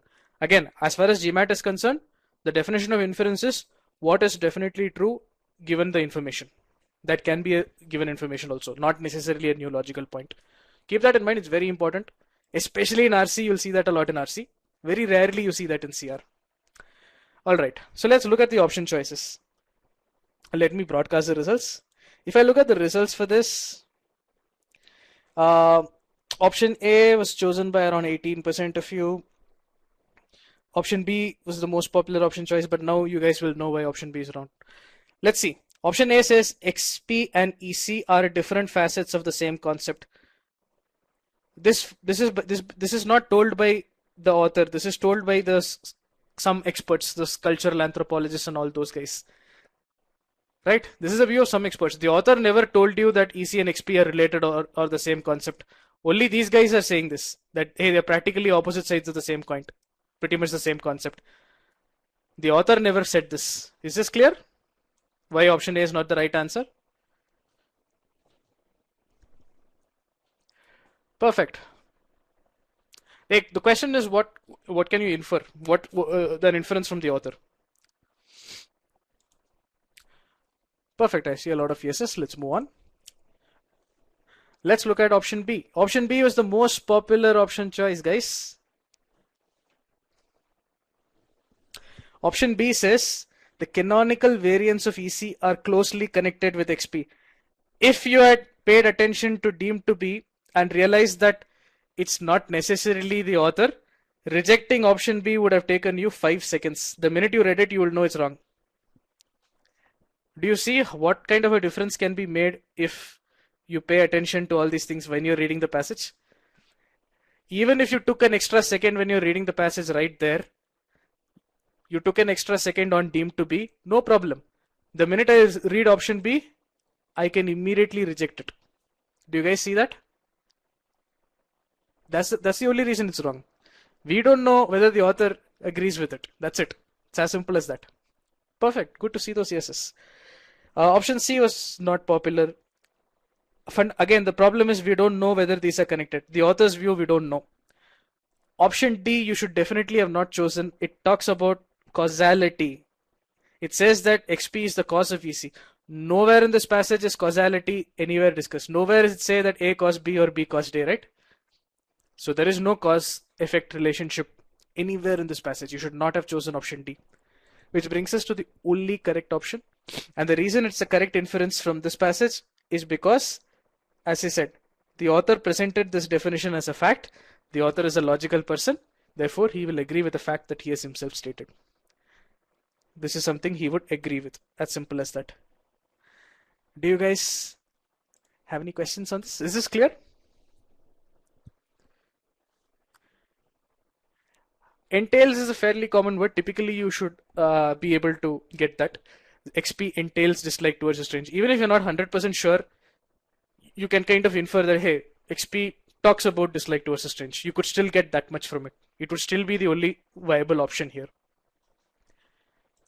But good question. Perfect. So how you guys... Yeah, you use elimination method now, but in future, if you're able to analyze at this level, you won't need elimination method. You will be rejecting all those A, B, C, and D, left, right, and center within 5 minutes, within 5 seconds each. Or at least within 1 minute. Typically, it can take 1 minute. All put together. Perfect. Again, I'll just reiterate this.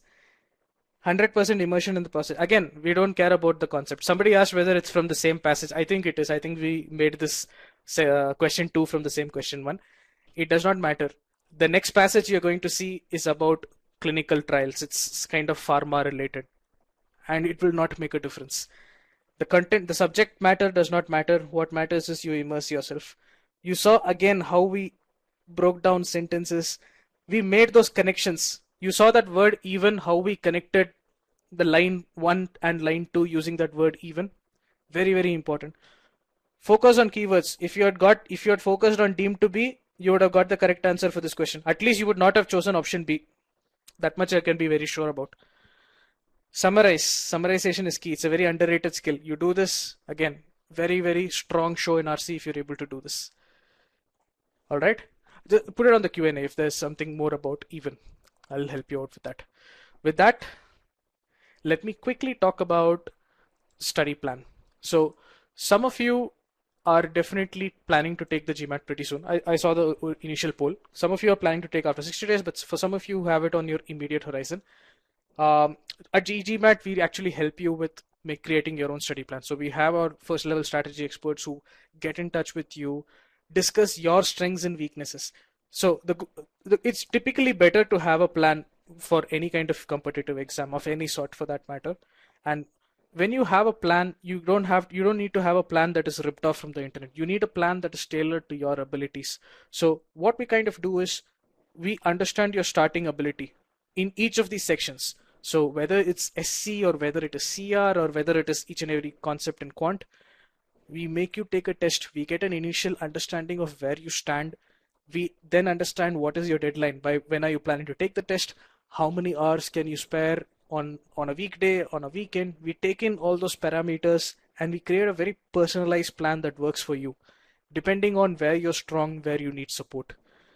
This includes multiple data points, feedback at multiple points. At e-GMAT, we're suckers for data. Everything we do is database. So a lot of feedback points along the way. You will have quizzes, different kinds of assessments thrown in at each and every point of your learning journey, and everything is metric driven. The system will actually tell you where you're lacking and what is it that you need to do next.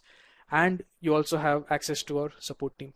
So for those of you for whom making a study plan is on priority, you feel like you should be doing this now, do consider clicking on the link provided. I'll also make sure it is here. So either the schedule or the study plan link at the right. This can be very, very useful, especially for those of you serious aspirants for whom GMAT is on the horizon. Make sure you use of it. Unlike a session like this is one to many. So I'm explaining something to 200 of you. Shraddha is explaining something to 200 of you. These sessions, the study plans and the discussion around study plans are one-on-one because they have to be that way. It's being created for you and tailored to you. So therefore, as far as study plan is concerned, the slots are always limited. So for those of you who are interested, be quick with it. All right, with that, let me hand over the control of the session to Shraddha. Shraddha, over to you. I'm going on mute. Thank you, all of you.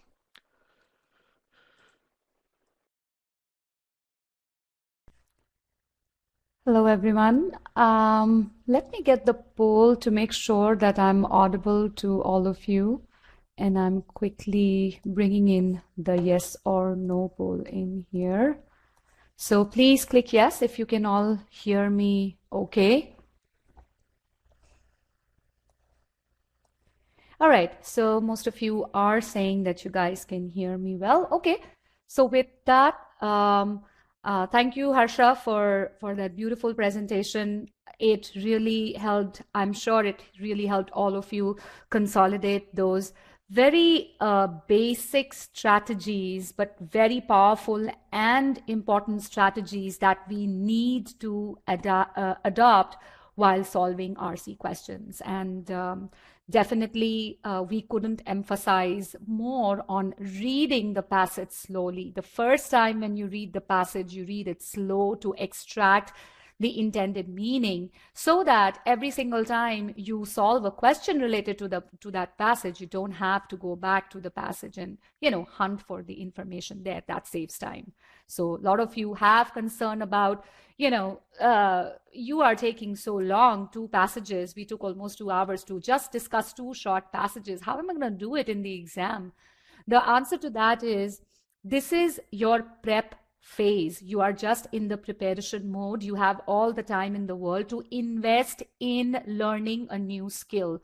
So you learn this new skill and you practice diligently to reach the point where this approach becomes intuitive to you. Time will automatically adjust. Okay, so that's what I would like to say here. And with that, let's take a look at a full-length passage now. This is an official passage from OG. It is a difficult passage.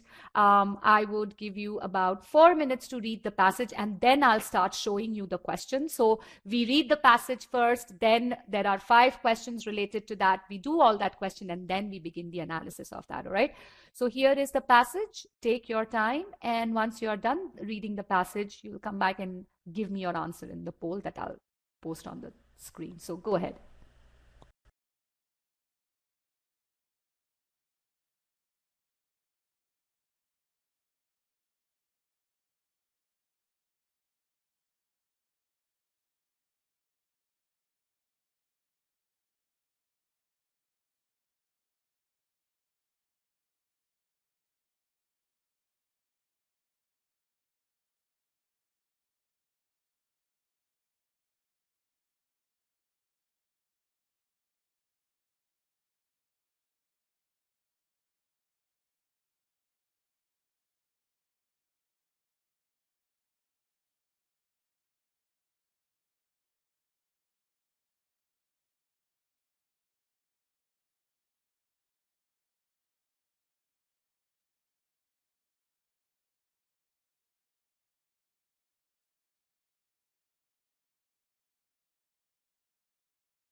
The poll is active on your screen. So as you are done reading the passage, please click on yes so that I know how many of you are done reading the passage. That way I will start showing the question.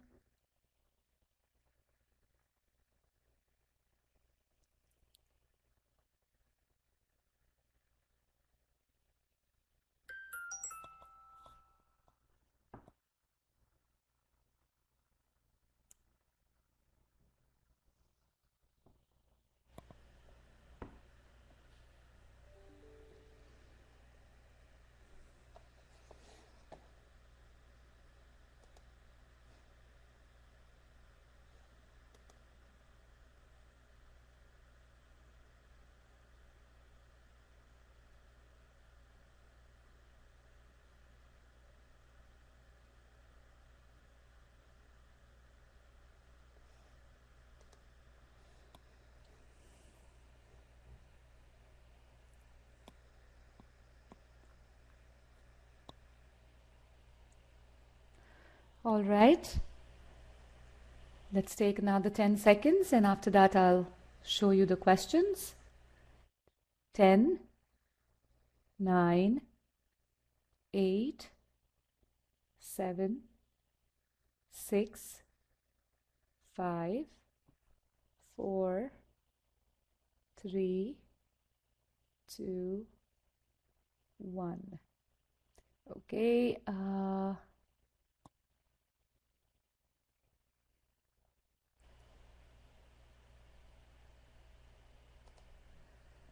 All right, so let me first get you the poll for this one. And can you all please click on still solving so that I know how many of you are solving this question. And let me also bring in the passage. It's a scrollable pod. For the passage, you can scroll up and down to get to the pertinent point if you need to refer to the passage to answer any particular question. Few more votes for still solving. Okay, I'll show you the question. Here you go. Take about 2 minutes to solve this one. The first question is the primary purpose question, so go ahead.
All right, let's wind this one up. 10 seconds. 10, 9, 8, 7, 6, 5, 4, 3, 2, 1, 0. Okay, I'm closing the poll here. I have 3 still solving. Do you guys want to just take a guess, choose something and move on? Okay, I'm going to end the poll here.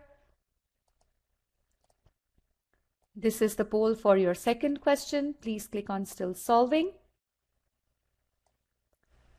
Before I show you the next question. All right. Few more. Let's push that number up a bit more. All right, here you go, your second question. Which of the following can be inferred? That's the first few words of this question.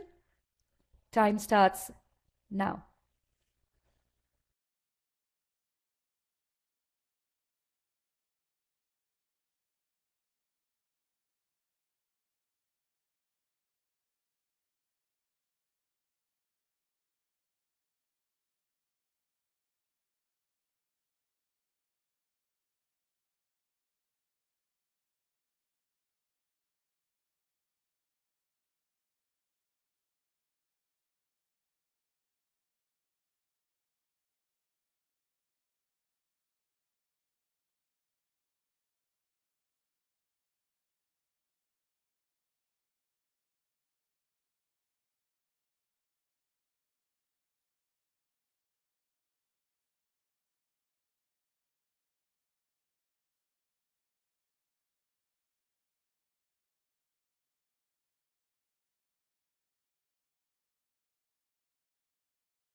All right, looks like you guys are taking a little longer to solve this one. That's fine.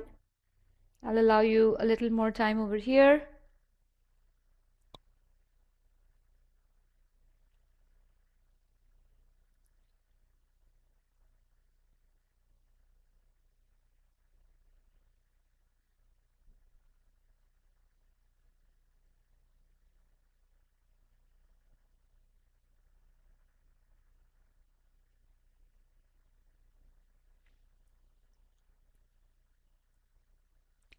Let's take these last 10 seconds to wind this one up. 10, 9, 8, 7, 6, 5, 4, 3, 2, 1. Okay. I still see 4 still solving. You guys just want to make a guess, take a pick, and let's move on. Okay. I end the poll over here. Let me get you the poll for your next question. Same drill. Let's do still solving.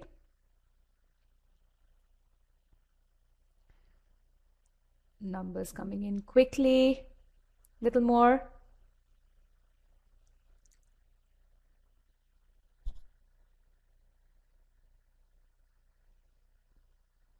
All right. A few more votes. Okay. let's take a look at question number 3. Again, the first few words are "it can be inferred from the passage," another inference question. And let's take about 2 minutes to finish this one up.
You guys are doing really good over here. Okay. Let's take 10 seconds to finish this one up. 10, 9, 8, 7, 6, 5, 4, 3, 2, 1, 0. Okay. Any last guesses? Okay, I am closing the poll over here. With this, we move on to our fourth question. Here. Wow. Okay, yes. Let's just go to still solving.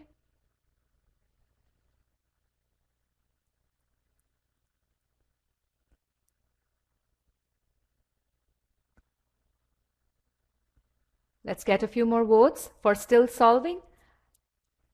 Do not select on any of the answer choices.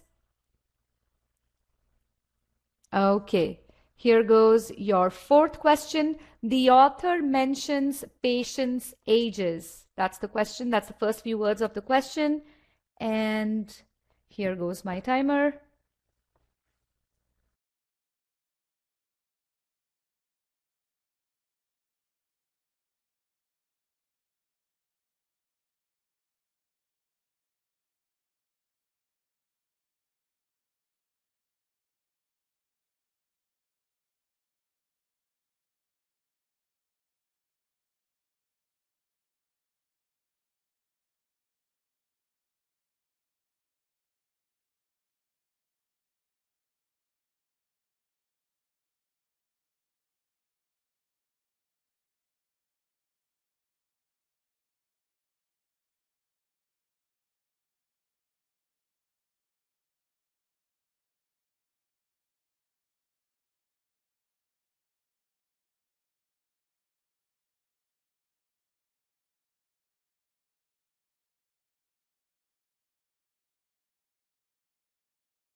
Last 10 seconds. 10, 9, 8, 7, 6, 5, 4, 3, 2, 1. Okay. Let's close the poll here. Getting in the poll for the very last question for this session here. Wow, hang on. Okay, click on still solving quickly. Check once more. Make sure that you're clicking on still solving, not on any other option choices.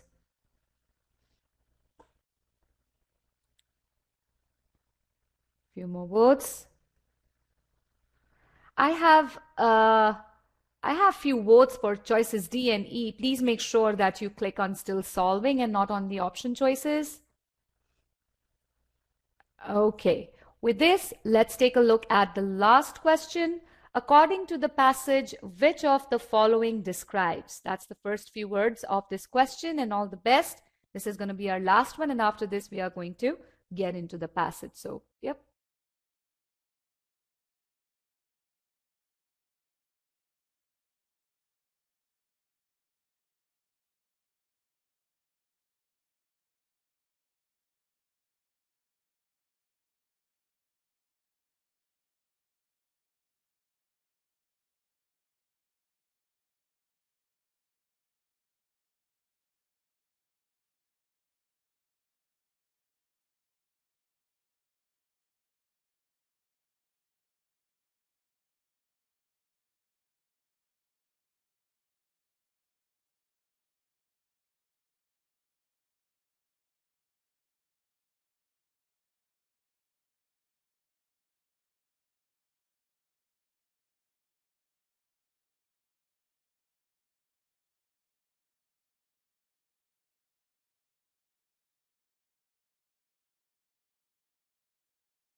I still see a lot of you are still solving this question, so I'm going to give you a little more time over here.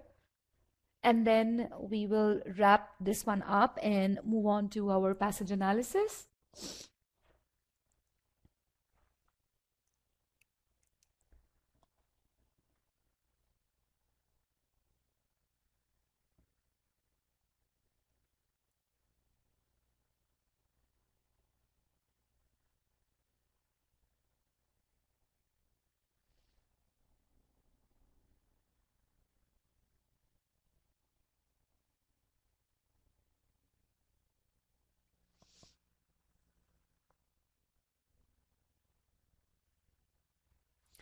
All right. Next 10 seconds. 10, 9, 8, 7, 6, 5, 4, 3, 2, 1, 0. Okay. Last call. Anybody? Those who are still solving could just take a pick and move on. Yes? No? All right. Ending the poll over here. So let me take this poll out of our way. Let's now take a look at the passage. Okay, so we will read this passage by applying the key reading strategies that Harsha just discussed, and we are going to take a good look at all the keywords to understand our passage. So here I begin. Frazier and Mosteller assert that medical research could be improved by a move toward larger, simpler clinical trials of medical treatments. Now, when I read this first sentence, I pause here before reading any further, because to me, it appears that this first sentence of the passage sets the entire context of the sentence. It starts by mentioning the names of two people, Frazier and Mosteller. Now, I'm not going to take their name over and over again, so I'm going to shorten it and I'm going to call it F and M. Okay, so F and M.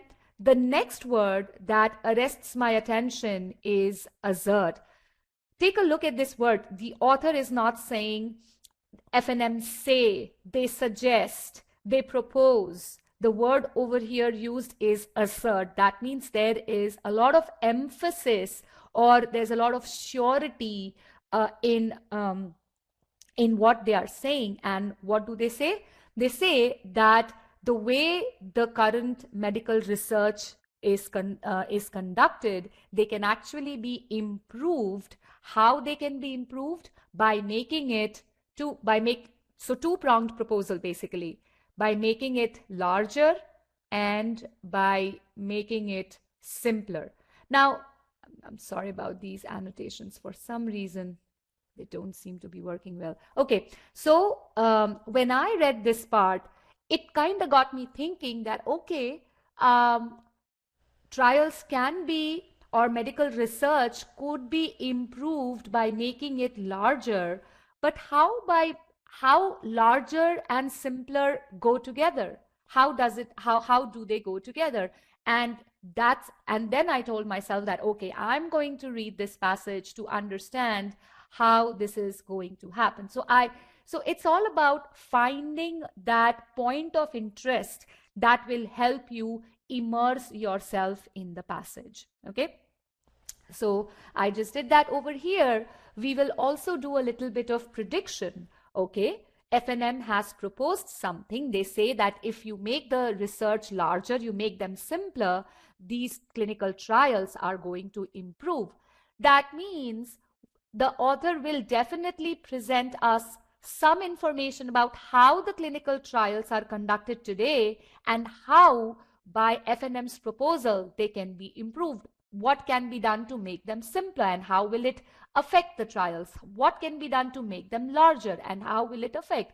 So with this prediction also, I get into the passage. Basically, what I'm trying to do here is that I'm trying to get into the shoes of the author. When I do such predictions, it defines my passage into the passage. How it defines my direction into the passage, and I begin to think like the author, and that helps me understand the passage well. So with this, let's just move on. Currently, so here this is my keyword, currently. At present, researchers collect far more background information on patients than is strictly required for their trials. Easy to understand. However, we see a little comparison put in here. Substantially more than hospitals collect. Why this comparison has been given? This comparison has been mentioned at this point in the passage just to emphasize the fact that clinical trials today collect a lot of data. They collect a lot of data, background information to conduct the trial. They may not be even required. So this comparison only emphasizes on the fact that yes, the clinical trials today collect a lot of information. Moving further, thereby, then I see my another keyword, which is thereby, which presents the which presents the effect. I'm just going to bring in the short answer poll for you here. Okay, yeah, because I'll be asking you questions and I expect participation. Okay, so thereby presents the effect, thereby escalating costs of data collection, storage, and analysis. So what is the cause? The cause is that currently clinical trials collect a lot of data. And what is the effect of that? The effect of that is it leads to a lot of investment or a lot of spending on collecting data, on storing data, and on analyzing data. Reading further, again, one of the most commonly used keywords, although we are going to read the contrast here. Although limiting information collection could increase the risk that researchers will overlook facts relevant to a study, FNM contend that such risk never entirely eliminable from research, an important point to note, would still be small in most studies. So FNM exactly know what they are proposing. They took this point into consideration that if they proposed that, hey, let's limit the amount of data collected, the researchers might say that what if we overlook a factor that might be important for a particular research? So FNM has an answer to that as well. They say that even if first of all, FNM say that that risk cannot be entirely eliminated. No matter how much data you collect, there still remains a slight possibility that you might overlook some variable that could be contributing to the research. But FNM says that in most of the cases, that risk is very, very small. Reading further, only in research on entirely new treatments are new and unexpected variables likely to arise. So the treatment that has never been researched only in those, or the ailment that has never been researched only in those cases, we may require new and unexpected variables. But for other cases where the treatment is already in place, if that second phase or third phase of trial is going on, well, limiting data is a good idea. So this was our first passage where we understood that how currently medical researches are conducted and why FNM propose what they propose, that is making the clinical trials simpler. So even if the passage does not say that this part of the passage talks about making the trials simpler, from the information given in the passage, we did understand that, okay, the first paragraph talks about the benefits of making these trials simpler. All right. Moving further, FNM propose not only, that's my another keyword. When I see this keyword, I understand that not only will be followed by but also, which means that the author is going to present two aspects of the same topic, the topic in discussion. And what is that?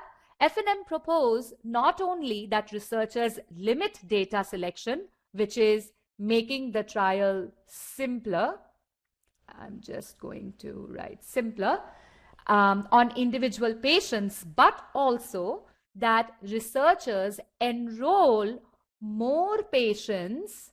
So here we are talking about now the second aspect, making the trials larger. Thereby, once again, I come about my another keyword, again, effect presenting keyword, thereby obtaining a more representative sample of the total population with the disease under study. So what is the cause and effect over here? The cause is involve more people into research. What is going to be the effect of it? The effect is going to be that we are going to get more representative sample. So from this statement in the passage, we can infer that, okay, the way the present clinical trials are conducted, they do not present representative sample. This part we can infer. And then let's read on. Often researchers restrict study participation to patients who have no ailments besides those being studied. So this part of the sentence is talking about the current trials. And only those patients are included who suffer from no other ailment. A treatment judged successful under these ideal conditions can then be evaluated under normal conditions. So we need to take a pause here and try to understand, what do we mean by these ideal conditions? What is this? What are these ideal conditions? An ideal condition is that when a patient is only suffering from that ailment that is under study. But come to think about it, in normal conditions, does it really happen that at one given point in time we are only suffering from one particular ailment? There could be a lot of things going on in the body at the same time. But the researchers who conduct trials today, they only select those patients who are suffering from only that disease. So FNM say that, hey, include other people. In that case, you will be able to understand the efficacy or the effectiveness of a treatment in normal conditions on people who may have more than who may have more conditions going on in their body, right? So this is what this is the proposal coming from FNM, and this is the plus point they are saying of making the trials larger. Let's involve more people. Let's get more representative sample. I have a question here. Can you clarify if the last sentence in the first paragraph is an opinion of the author or that of FNM? Okay, if I think it's the only in research or entirely new treatments are new and unexpected variables. I would say this is the continuation of what FNM are contending to the doubts that the researchers might pose. So yes. Okay, we did all of that. Benefits of making the trial larger. Reading the very last bit of the paragraph, broadening the range of trial participants, that is making the trials larger, FNM suggests would enable researchers to evaluate a treatment's efficacy for diverse patients under various conditions and to evaluate its effectiveness for different patient subgroups. So there will be two, it's going to bring in twofold benefit. What is that? It would enable researchers to evaluate a treatment's effectiveness for different patients in different conditions. And it will also help them to evaluate the effectiveness of the treatment for different patient subgroups. So first, treatment's efficacy for diverse patients under diverse conditions, and effectiveness of the treatment for different patient subgroups.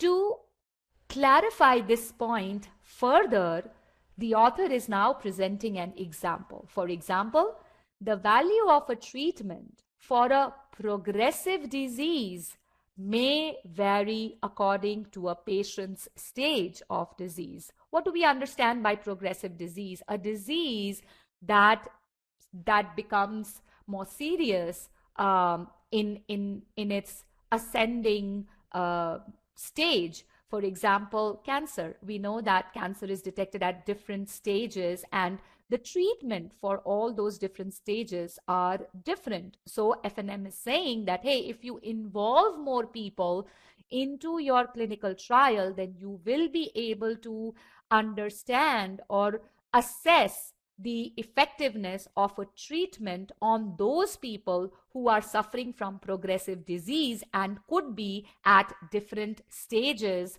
of their disease. Another example the author presents here is patient's age may also affect a treatment's efficacy. We know that not every age group is given the same dose of the same medicine, right? Let's take an example of a fever reducer. In kids, the dosage is different. In teenagers, the dosage is different. In adults, the dosage is different, right? So patient's age also has a role to play in the effectiveness of a treatment. So that's what FNM is suggesting, that, hey, if you make your clinical trials broader, involving more people, you will also be able to understand the effectiveness of that particular treatment on different patient age groups. All right. So this is what the passage is all about. So now that we understood what the passage is saying, and I think most of you would agree with me that this passage is not very difficult to understand. Would you say yes or no to that? Let's do a yes or no, a quick yes or no poll. Oh, the poll is closed. Okay, here. Yes, so most of you are saying yes, yes. So when I also read this passage, I really didn't find it very difficult to understand. It's just that it is full of keywords, and those keywords really helped me understand the meaning of the passage. And now that I have read the passage well, let's try to summarize it in our own word. So the first part, the passage begins by presenting the suggestion made by FNM, and the first part talks about what benefits will be derived if the clinical trials are made simpler. In the second passage, the author is saying what benefits will be derived if these clinical trials are made larger. Okay, so that's what we understand, and also to make the point very clear, to make all the information very clear, definitely the comparison with how the clinical trials are done today has been presented, so that we can understand how FNM's suggestion makes sense. And if when we read this passage, we understand the author is in agreement with the suggestion made by FNM, because we do not see anywhere any kind of contention from the author's side about this suggestion made by FNM. So we do understand that, yes, the author is in agreement with the suggestions made by FNM. Okay, so with this understanding, now let's move on to our questions. And I'll start bringing in your results. Let me get the poll for the first question. And here we go. Let me just get it on top. A little bit of... Okay. So the first question was primary purpose question. Really easy to understand. No issues with this one at all. So let's take a look at how did we do our summarization.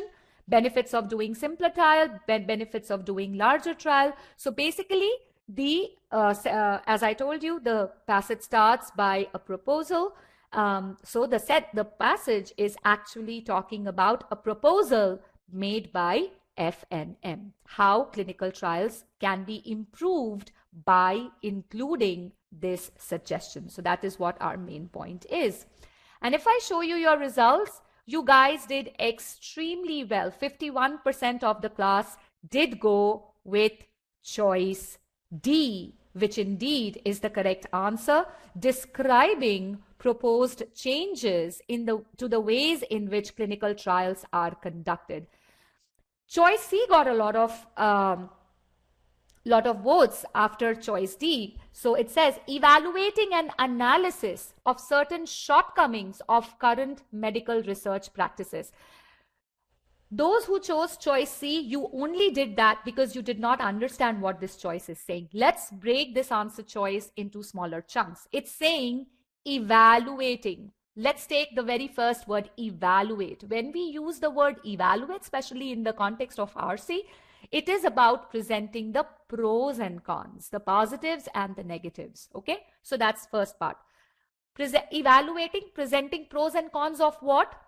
evaluating the analysis of certain shortcomings of current medical research practices. So basically, choice C is saying that this passage is about presenting the pros and cons of certain shortcomings of the current medical research practices. This is exactly what choice C is saying. Now, do you agree with this? I'm sure you now understand why choice C is incorrect, because choice C is not, this passage is not presenting the good parts and the bad parts about the shortcomings or about the analysis of the shortcomings of the current medical research practices. It is only presenting the proposal made by FNM, and that proposal is how to improve the current clinical trials. Okay, why not A? Identifying two practices. The passage talks about one practice only. FNM's proposal is still in the proposal stage. That's not a practice. Okay? That's not a practice. Another thing, accuracy of clinical trials. The passage is not talking about accuracy anywhere. It's only talking about, remember, go back to your first line, how to improve the medical trials.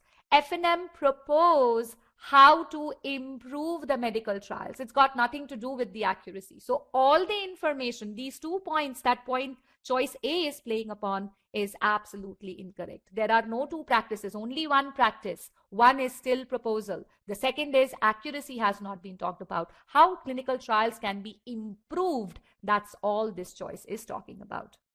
Okay. Somebody asked why choice E is incorrect. Choice E says, explaining how medical researchers have traditionally conducted clinical trials and how such trials are likely to change.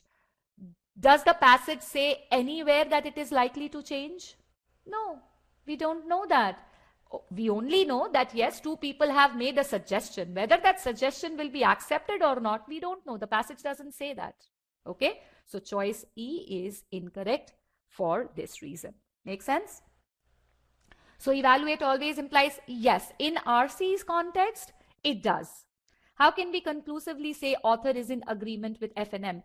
I can say that because I did not read any contention from the FNM, from the author's side. Did we say that author anyway saying that, but this will not happen, but that will not happen? There was no opposition made to the proposal of FNM, and that's why I feel, and that's why I say that the author seems to be in agreement with the suggestion. Okay. Okay. Let's move on to our next question. Which of the following can be inferred? So it's an inference question about the study of the category of patients referred to in the lines. Often researchers restrict study participation to patients who have no ailments besides those being studied. We know that this sentence appears in the second sentence, right? In the second paragraph. So let's simplify this question, and this is something which is very, very important. Simplifying the question to really understand what is the demand of the question so that we can select correct answer choice. I always tell students that reading comprehension, the comprehension part does not end with the passage. You have to continue to comprehend your questions as well as your answer choice. We saw an example in the first question, choice C. So many people got it.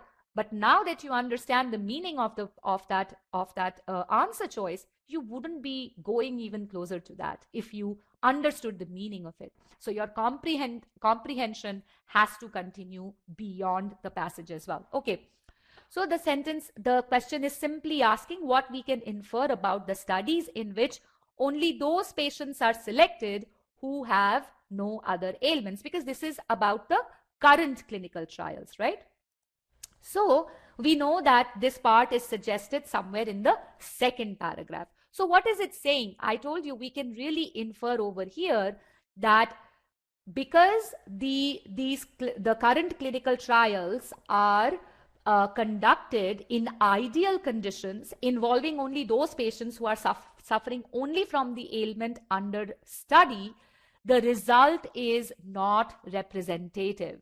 That's why FNM say that, hey, make it more larger, thereby you will get more representative sample. So the way the current trials are conducted, they are not representative. Second is they are not conducted in the normal conditions, right? They are only conducted in the ideal conditions. So these are two things or a few points that we can infer about the way the clinical trials are conducted today.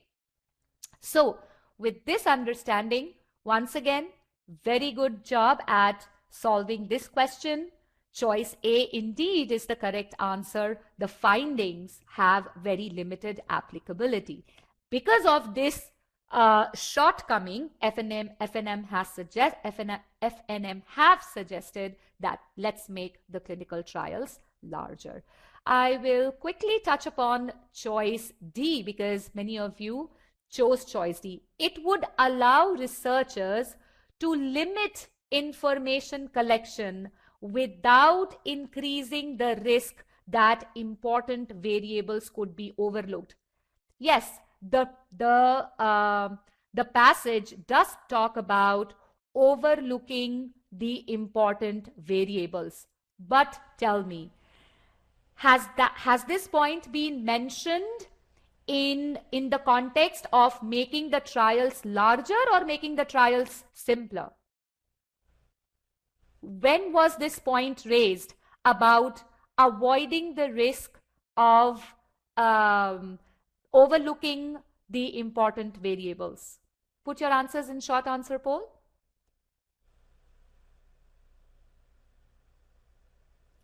Was it said in the context of making the trials larger or making the trials simpler? Yes, in making the trials simpler. But this sentence appears in the context of making the trials larger. When it comes to making the trials larger, there is nothing has been said about the importance of not overlooking the variables. Hence, choice D is totally out of context. Okay. Why not choice C? It's very, very simple. It would be the best way to sample the total population of potential patients. Remember, the question is about the current clinical trials, not about the proposal of the current the proposal to improve the current clinical trials. Okay, what is it saying? Which of the following can be inferred from the passage about a study of the category of patients referred to in the lines? Often researchers restrict study participation. This sentence is talking about the current clinical trials, and the current clinical trials are definitely not the best way to sample the total population. The passage clearly says that incorporating FNM suggestions will give us the representative sample. Does that make sense? So those people who chose choice C, probably you did not understand the question. And yeah, somebody did say that I chose C because I understood the question the other way around. No, so you'll have to also understand the question over here. Okay. Is it clear why choice A is the correct answer here? Clear? All right. So with this, let's move on to our third question. Again, the very same line, but the question has been changed. What do we need to infer over here? Now the question is talking about what is the advantage of the current way of conducting studies. Okay, what is the advantage of the current way of conducting studies? Now, once again, if we go back to that point, we understand that the current studies only involve those patients who suffer only from the ailment that is under treatment. That means, you know, they are not dealing with too many variables, or they are not looking into too many information, because their subject is very, very limited, in the sense that they just have one ailment, right? So they do not have to look into too much information to come about the study. Okay, so what is that? Okay, let's move on. All right. So with this understanding, when we take a look at all the answer choices, we see that, let me bring in the poll for this one, question number 3. And out of all the 3 questions, this one has the highest accuracy. I'm talking about just the first 3 questions that we have solved. This one has the highest accuracy. Choice C indeed is the correct answer choice. It would limit the number of variables researchers would need to consider when evaluating the treatment under a study. It's just that they are dealing with, you know, is it really an advantage? May not be a really an advantage as such, but if we just compare the F&M proposal with the current trial, we can only say that, yeah, well, the only thing is that, you know, they are dealing with less information here. And that is exactly what choice C is talking about. Okay. Okay, why not E? It would enable researchers to assess the value of an experimental treatment for the average patient. Remember, we are talking about the current trial. The current trials do not take into consideration the average patient. It does not, because the current clinical trials only include those patients who have only that ideal conditions. Remember that discussion we had about ideal conditions and normal conditions? So normal conditions, the average patient would denote a normal condition. But that is not the case with the current clinical trials. They are only conducted on people who are suffering only from that ailment. So choice E is not correct. Okay. Choice D, it would help researchers to identify subgroups of patients with secondary conditions that might also be treatable. This is the plus point of the proposal made by F&M. This is not the advantage of the current clinical trials. The current clinical trials do not identify subgroups. Why? Because, yeah, they don't even get into subgroups. That's the whole point. And that is why F&M suggests that, hey, let's get more people into the trial so that we can have these categorizations as well. Okay. Somebody says if you get question 2 wrong, it is highly likely that question 3 would go wrong too. In a way, I would say yes, because we are looking at the same sentence, but that's why I say, you know, take a look at take a good look at the question, process the question also.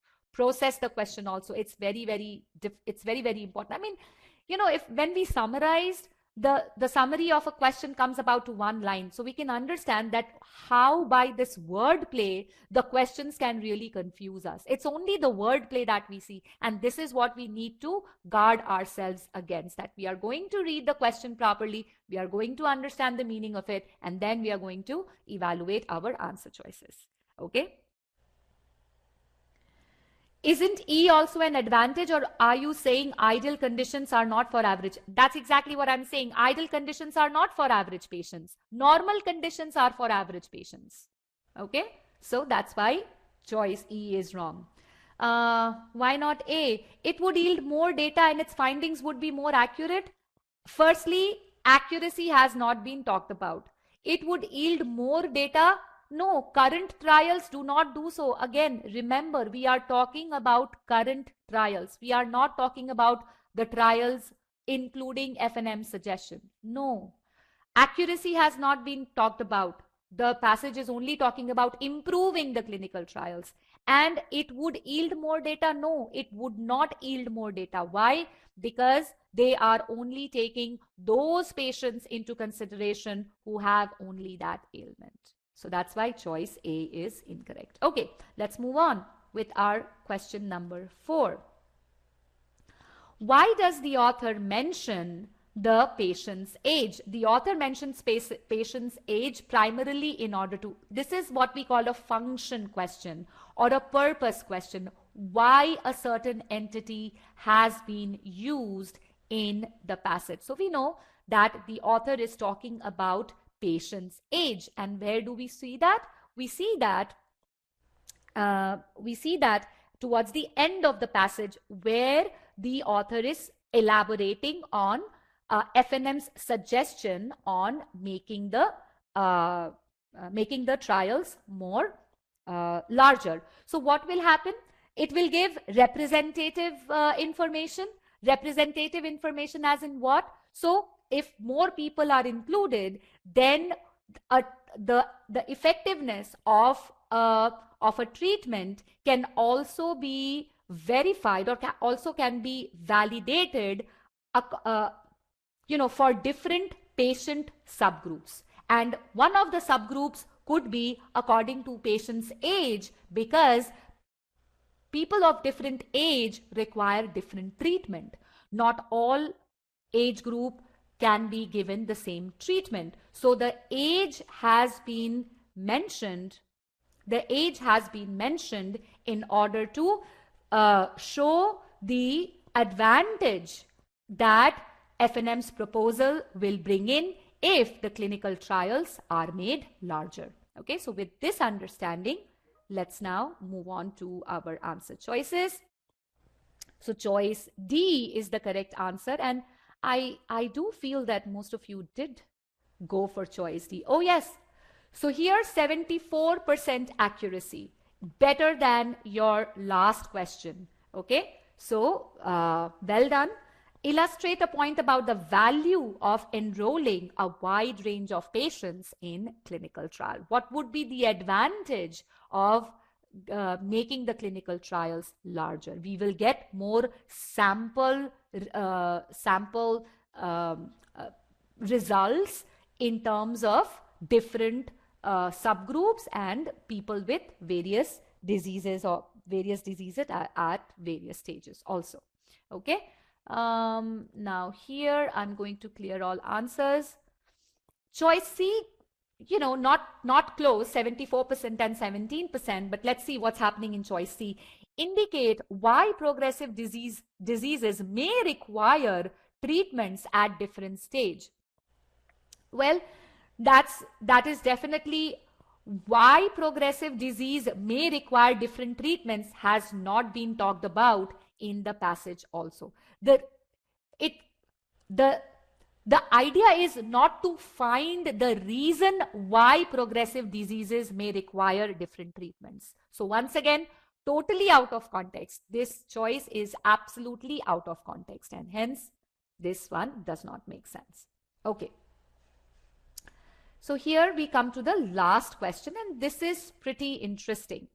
According to the passage, which of the following describes a result of the way in which researchers generally conduct clinical trials? So basically, the author is asking about the effect of the current clinical trials. Okay, so we need to find out the effect of the current clinical trial.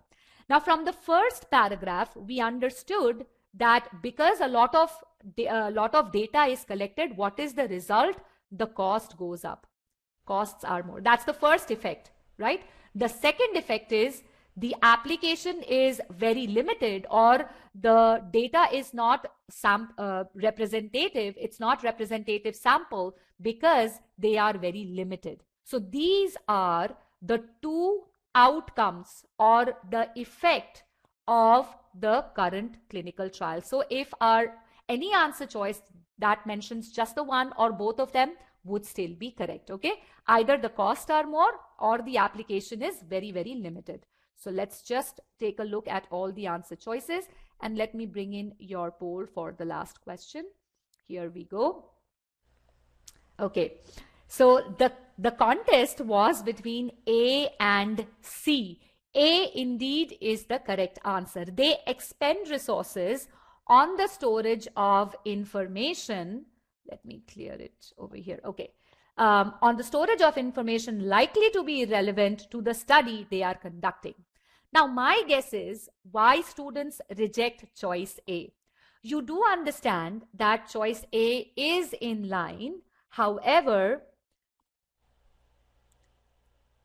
it is partial answer. Why? Because the passage is saying that money is spent on collecting data, on storing data and on analyzing data. But this choice is only talking about the storing of information. So this cannot be right? Generally, people reject choice A for that reason. But come to think of it, if I'm saying that money is spent on A plus B plus C, and in one of the answer choices, I say that, hey, the money is spent on B. That is still correct. Yes, the money is spent on B. I know the money is spent on A and C as well, but in order to make the statement correct, I don't need to necessarily say that the money is spent on A, B, and C. I can also say that money is spent on B. And that is what choice A is doing. So this is not a partially corrected answer, okay? This is actually the correct answer because the information is correct in choice A, okay? The information still stands correct. All right, choice C. Why choice C is incorrect, and 39 and 31, so very, very small gap. They avoid the risk of overlooking variables that might affect their findings, even though doing so raises their research cost. Avoid. Take a look at this word avoid. What does the word avoid mean? What does this word mean? They totally ignore or they totally do away with the risk of overlooking variables. Do you remember in our passage, what did F&M say? This risk is not entirely eliminable. That risk cannot be avoided completely in any given situation. So this point does not stand, and hence choice C is incorrect.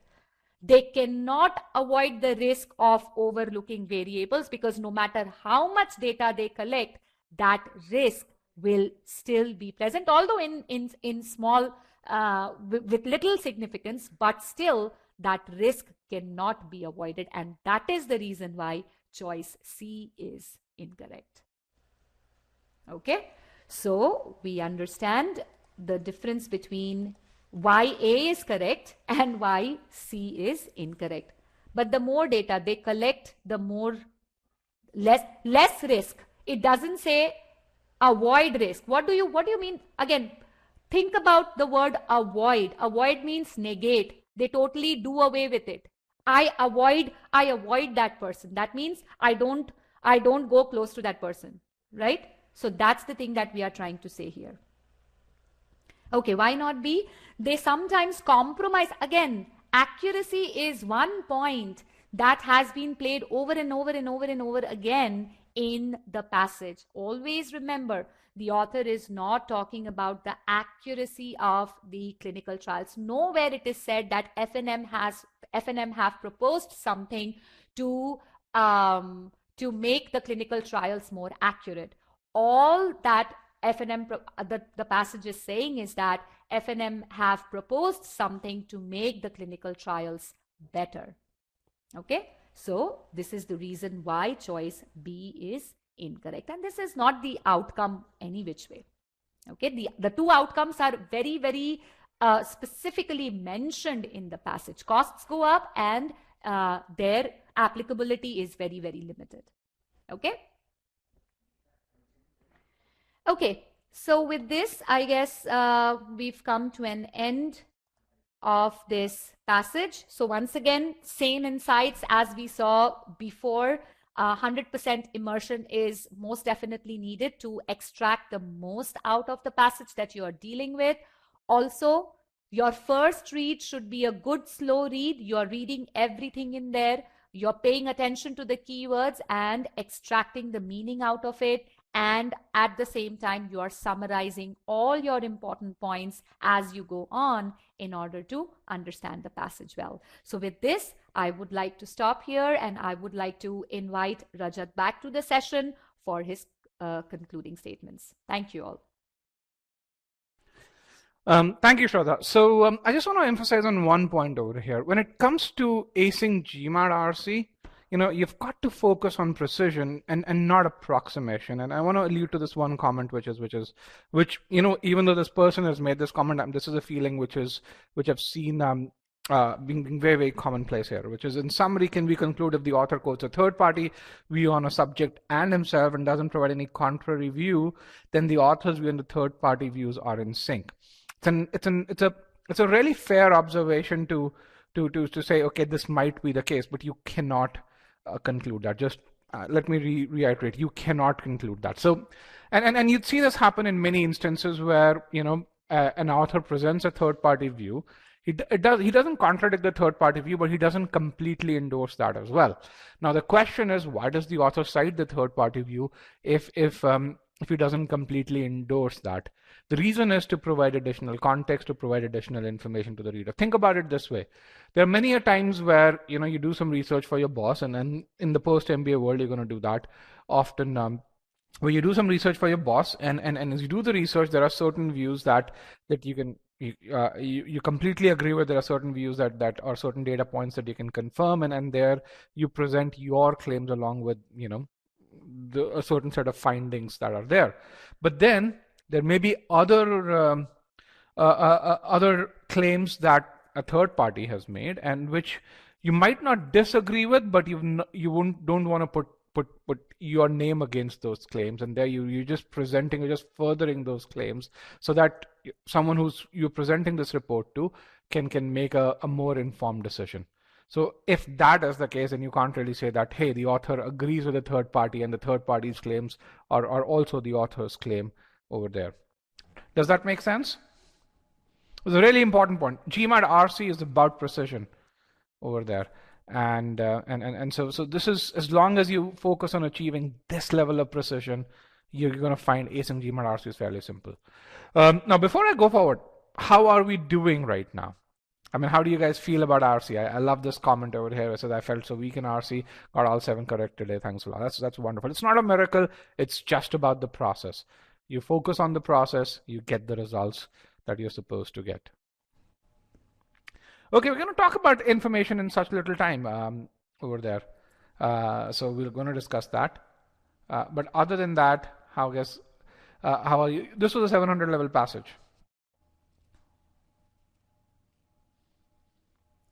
Okay, how are we feeling other than that? If we can get some feedback, so that I can move forward in that context. Good. All right, let's get a few more responses here. This is an official passage, by the way, not an e-GMAT passage, an official passage over here. So the key thing over here in this case is you ask this question, how should you go about doing this? The first step that you do is master the method, which means you learn how to apply these reading strategies, and you make reading and inferring and internalizing that information second nature to you. That's what mastering the method is. So that's really important that you do. And as you do that, you're going to find there are certain things that come naturally to you, and there are certain other things that don't come naturally to you. Each one of us is different. Each one of us has read different kinds of literature before, and so accordingly we have our own natural strengths and weaknesses. Some of us say, hey, I'm good with science passages. Yes, but even within science passages there'd be certain kind of things that you may not be good with, and that's where this data comes in. So step 1, master the method. Make sure you can internalize that right approach. When you see an RC passage, what is it that you're going to do in step 1? What is it that you're going to do in step 2? What is it that you're going to do in step 3? How are you going to approach questions? You need to do that, and then as you solve questions, you've got to do it on a platform where you actually get insights on why you're faltering, where you're faltering. Okay. Now, some of you may say, hey, read slowly on a time test. How many of you are hearing this, saying, hey, be slow on the GMAT? This is advice that I've never heard before. Again, if you're an e-GMAT student, you probably have, but if you're not an e-GMAT student, for you, how many of you this is a surprise? Nobody? This is common knowledge? First time hearing this, okay. It is a surprise. a lot of people think GMAT is test of speed, and and and and and um, and they couldn't be more wrong. GMAT is not a test of speed; it's a test of ability. In fact, GMAT is such a beautifully designed test that where you attempt 80%, you spend your time on 80% of the questions, and you just randomly mark the other 20%. If you do the 80% correct, you'd still hit 99 percentile over there. So the key to acing the GMAT is not to really solve quickly. The key to acing the GMAT is comprehending, whether it's talking about SC, CR, or RC. If you comprehend what you're reading, answering questions becomes a lot easier. And I can say that because no one has delivered more success than we have, and whether you look at the last 10 years or you look at the last 3 months over there. Just to set some context, do you know, if you look at GMAT Club reviews, what's the average number of reviews in the first 3 months of 2021 that an average GMAT Club partner has had? What's the average number of reviews? Can anyone guess? If you were to just make a wild guess, what's the average number of, not for e-GMAT, but for just the first 3 months of 2021, the average number is about 4 in the first 3 months of 2021. We have gotten close to 50 reviews, so about 10 times as many reviews in there. So just 4 reviews.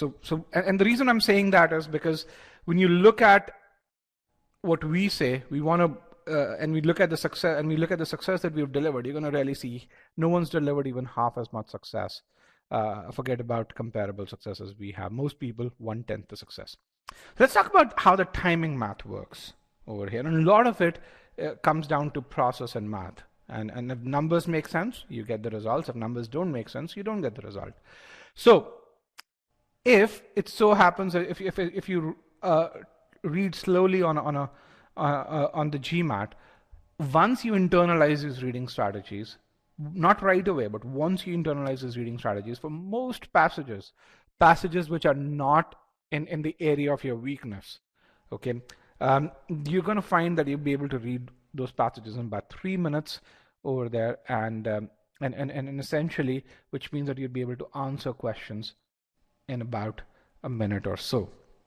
For difficult passages, you will take longer. It might take you even 4 minutes to read. Now, this is after you've solved about 50 to 70 passages using this method.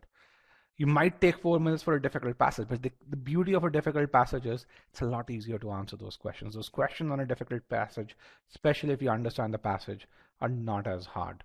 And we've seen that happen again and again on the GMAT over here. Now, this is the way that we recommend that you do.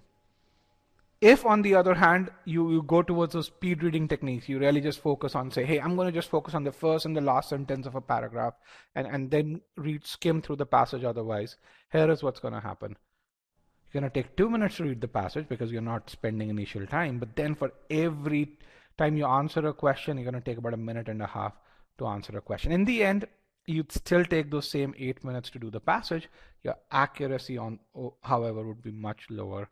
Your mental friction. Anyone who's done this, who follows this approach, goes quickly through the passage.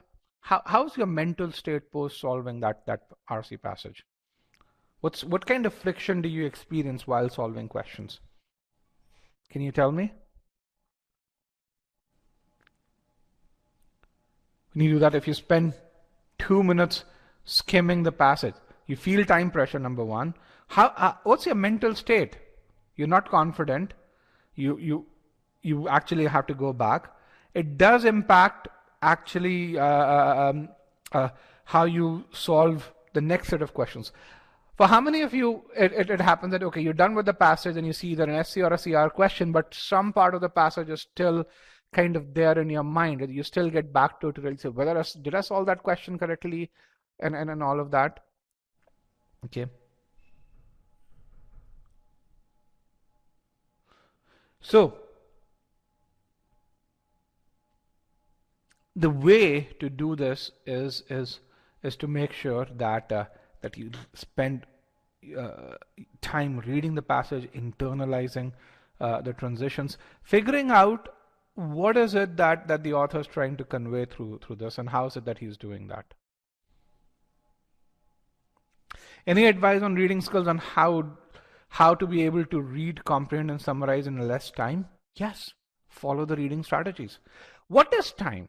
I mean, just if you were to really ask yourself, why do we take longer to do something? Why do we take longer?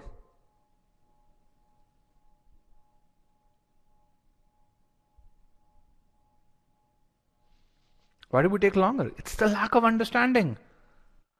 Most of the times it's the process or lack of understanding. So you come across a passage which where you have a sentence structure that you don't understand, which the first time you're seeing such a sentence structure, you see a comparison which is where both the elements, the entities that are compared are fairly long entities. You're going to take longer the first time you do this. But once you do this, what happens? The next time you see it, you're not going to take as long. The third time you see it, you're going to take even less. And which is where I say, once you apply these reading strategies on 50 passages, timing is going to fall in place automatically. When you start doing this, the first passage you do this, you might end up taking 7 to 8 minutes to get that level of understanding. And that's okay. Because remember, some of these sentence structures or many of these sentence structures you'd be seeing for the first time. Frankly, after 20 passages, you'd see, hey man, these structures repeat. The same comparisons, the same lists come up in different contexts over there. Okay. The other piece that's going to happen, and this is a really great comment, sometimes you see a concept which you don't understand and you feel this passage is not my cup of tea. Yes, it happens. When you start following reading strategies, you do those 20 passages, you're going to also get confidence that there's nothing that GMAT RC can throw at you that you can't do. Okay. So again, bottom line, if you do right upfront with regards to reading the passage, you're going to be able to answer every question in less than a minute or so. Here are some more data points over there. One of our former students, Anastasia, she said, hey, you should read all the text, not just the first and last sentence of every paragraph. As long as you understand the whole paragraph, it only takes 30 to 50 seconds over there. Read with what we call as the SC hat, okay, which is kind of breaking the sentence into sentence structures. And by the way, for those, you guys can see all of these debriefs over here. You can watch some of the interviews as well, and subscribe to our YouTube channel where we post 2 debriefs every week. We actually do about 5 interviews. We only have the capacity to post 2 out of 5 every week. Here's another guy who's also from Colombia. He says, what you have to realize is that you have enough time to cover all the questions. Do not stress about timing at all. There's a guy who scored 740 on the GMAT, by the way. Take 3+ minutes to read, understand, and comprehend a short passage, and 4+ minutes for a long passage. While the strategy has an initial investment of time, using the strategy, answering questions is a lot better. Again, you can see Nishant's debrief over there on top. And again, you can see these video interviews as well. So there are text debriefs, there are video interviews as well. And then when you click on Nishant's text debrief, you can actually download his ESR, and you can see that he took just about 2 minutes to answer every RC question. Okay. There's another guy, Dr. Rohit Singh Malan. He used to follow the same strategies that you guys follow, which is, he would rush through a passage, and he'd gone through multiple competitive exams, and those strategies worked on those exams. Why? Because on most exams, GMAT RC was about, reading a passage, or RC was about reading a passage and just, rehashing the facts. Not on the GMAT. On the GMAT, it's about drawing inferences, it's about making those connections. And without comprehending, without understanding what is author's opinion versus where the author is merely communicating information, you can't answer those questions. So he scored a pathetic 50 percentile early on. And why? Because he was forced to read the passage multiple times. And then once he started following reading strategies, he said the need to read passages repeatedly in both CR and RC, that need went down considerably. Okay, so again, I said 130. Right now, that number is probably around 155 or so. Okay, so how do you go about preparing for reading comprehension? The first thing is make sure you know how to read a sentence. If you're an e-GMAT student, go through the master comprehension course. You'd learn how a sentence is formed, how do you deconstruct long sentences. You'd get a few exercises on those as well. You'll also know how to pause how and where to pause while reading a sentence. Then go to the RC course, look at the reading strategies file. These reading strategies, similar to what we talked about, may seem very simple, but it requires a certain habit to get those strategies in there. Here we have some very, very small passages. We inculcate the basics about how to go about reading something and how to extract information from it. And then learn the core concepts starting from the main point, then detail, then inference, and then application over here. And as you're doing this, make sure you spend time internalizing the process as to how do you figure out, how do you get to the main point?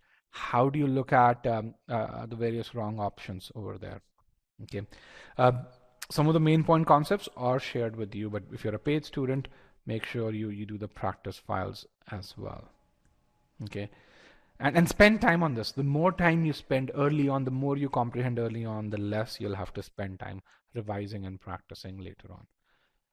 In the end, what successful students do is they focus on getting immersed in the passage. They tell themselves, hey, this is something that I'm really interested in. And as they read, they focus on visualizing. And this is something which is true for RC as well, as well as for CR. How they go about doing this is by using those reading strategies as tools that they have. They don't simply read through keywords. They don't simply rush through comparisons. They use these reading strategies, they visualize those keywords, they understand those comparisons. And then as they practice, where they make persistent mistakes, they leverage data to figure out why they're making mistakes and where they're making mistakes.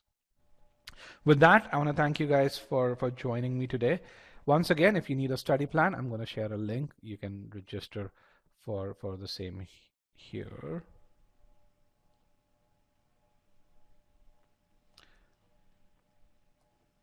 So, and then let me share the session PDF. You can download the session PDF over here. And if I can, it'd be great if I can get some feedback on the webinar, as well as if there are any other questions, you can pose those questions on the left in the Q&A pod.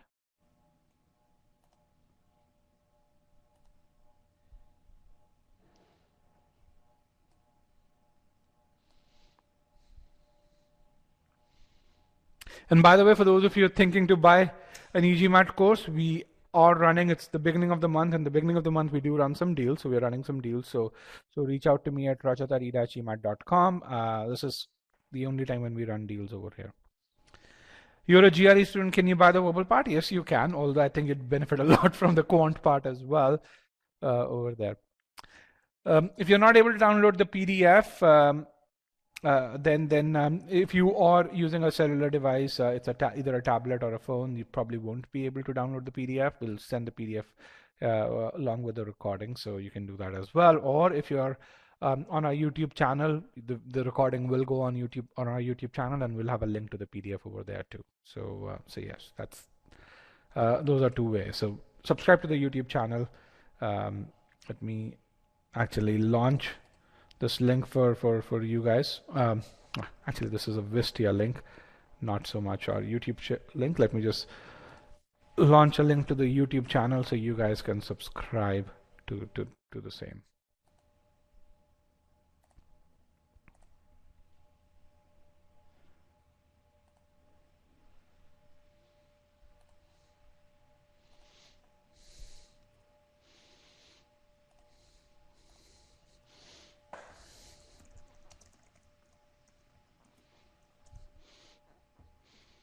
Yes. Is the personal study plan free of cost? Yes. Yes, it's free of cost. So here's the link to the YouTube channel that you can subscribe. You can see some of the stuff. We actually post solutions to official questions as well. So yeah, if you're looking for high quality solutions, that's another place. That's another benefit that you get for subscribing to the channel. All right, guys, can't see the YouTube channel. Essentially, last four in video interviews at the bottom, number 4 YouTube channel. That's where you should be. If you let me see if I can post it over here. It should come in now in the short answer pod as well.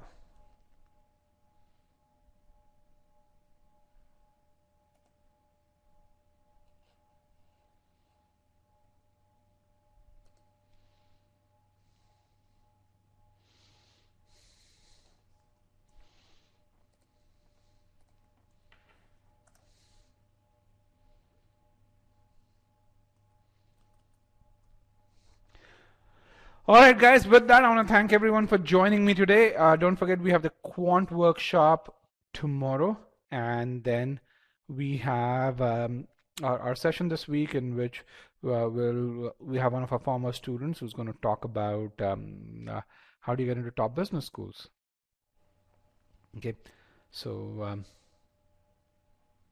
yeah, I look forward to seeing you next week. Thank you. And have a great day.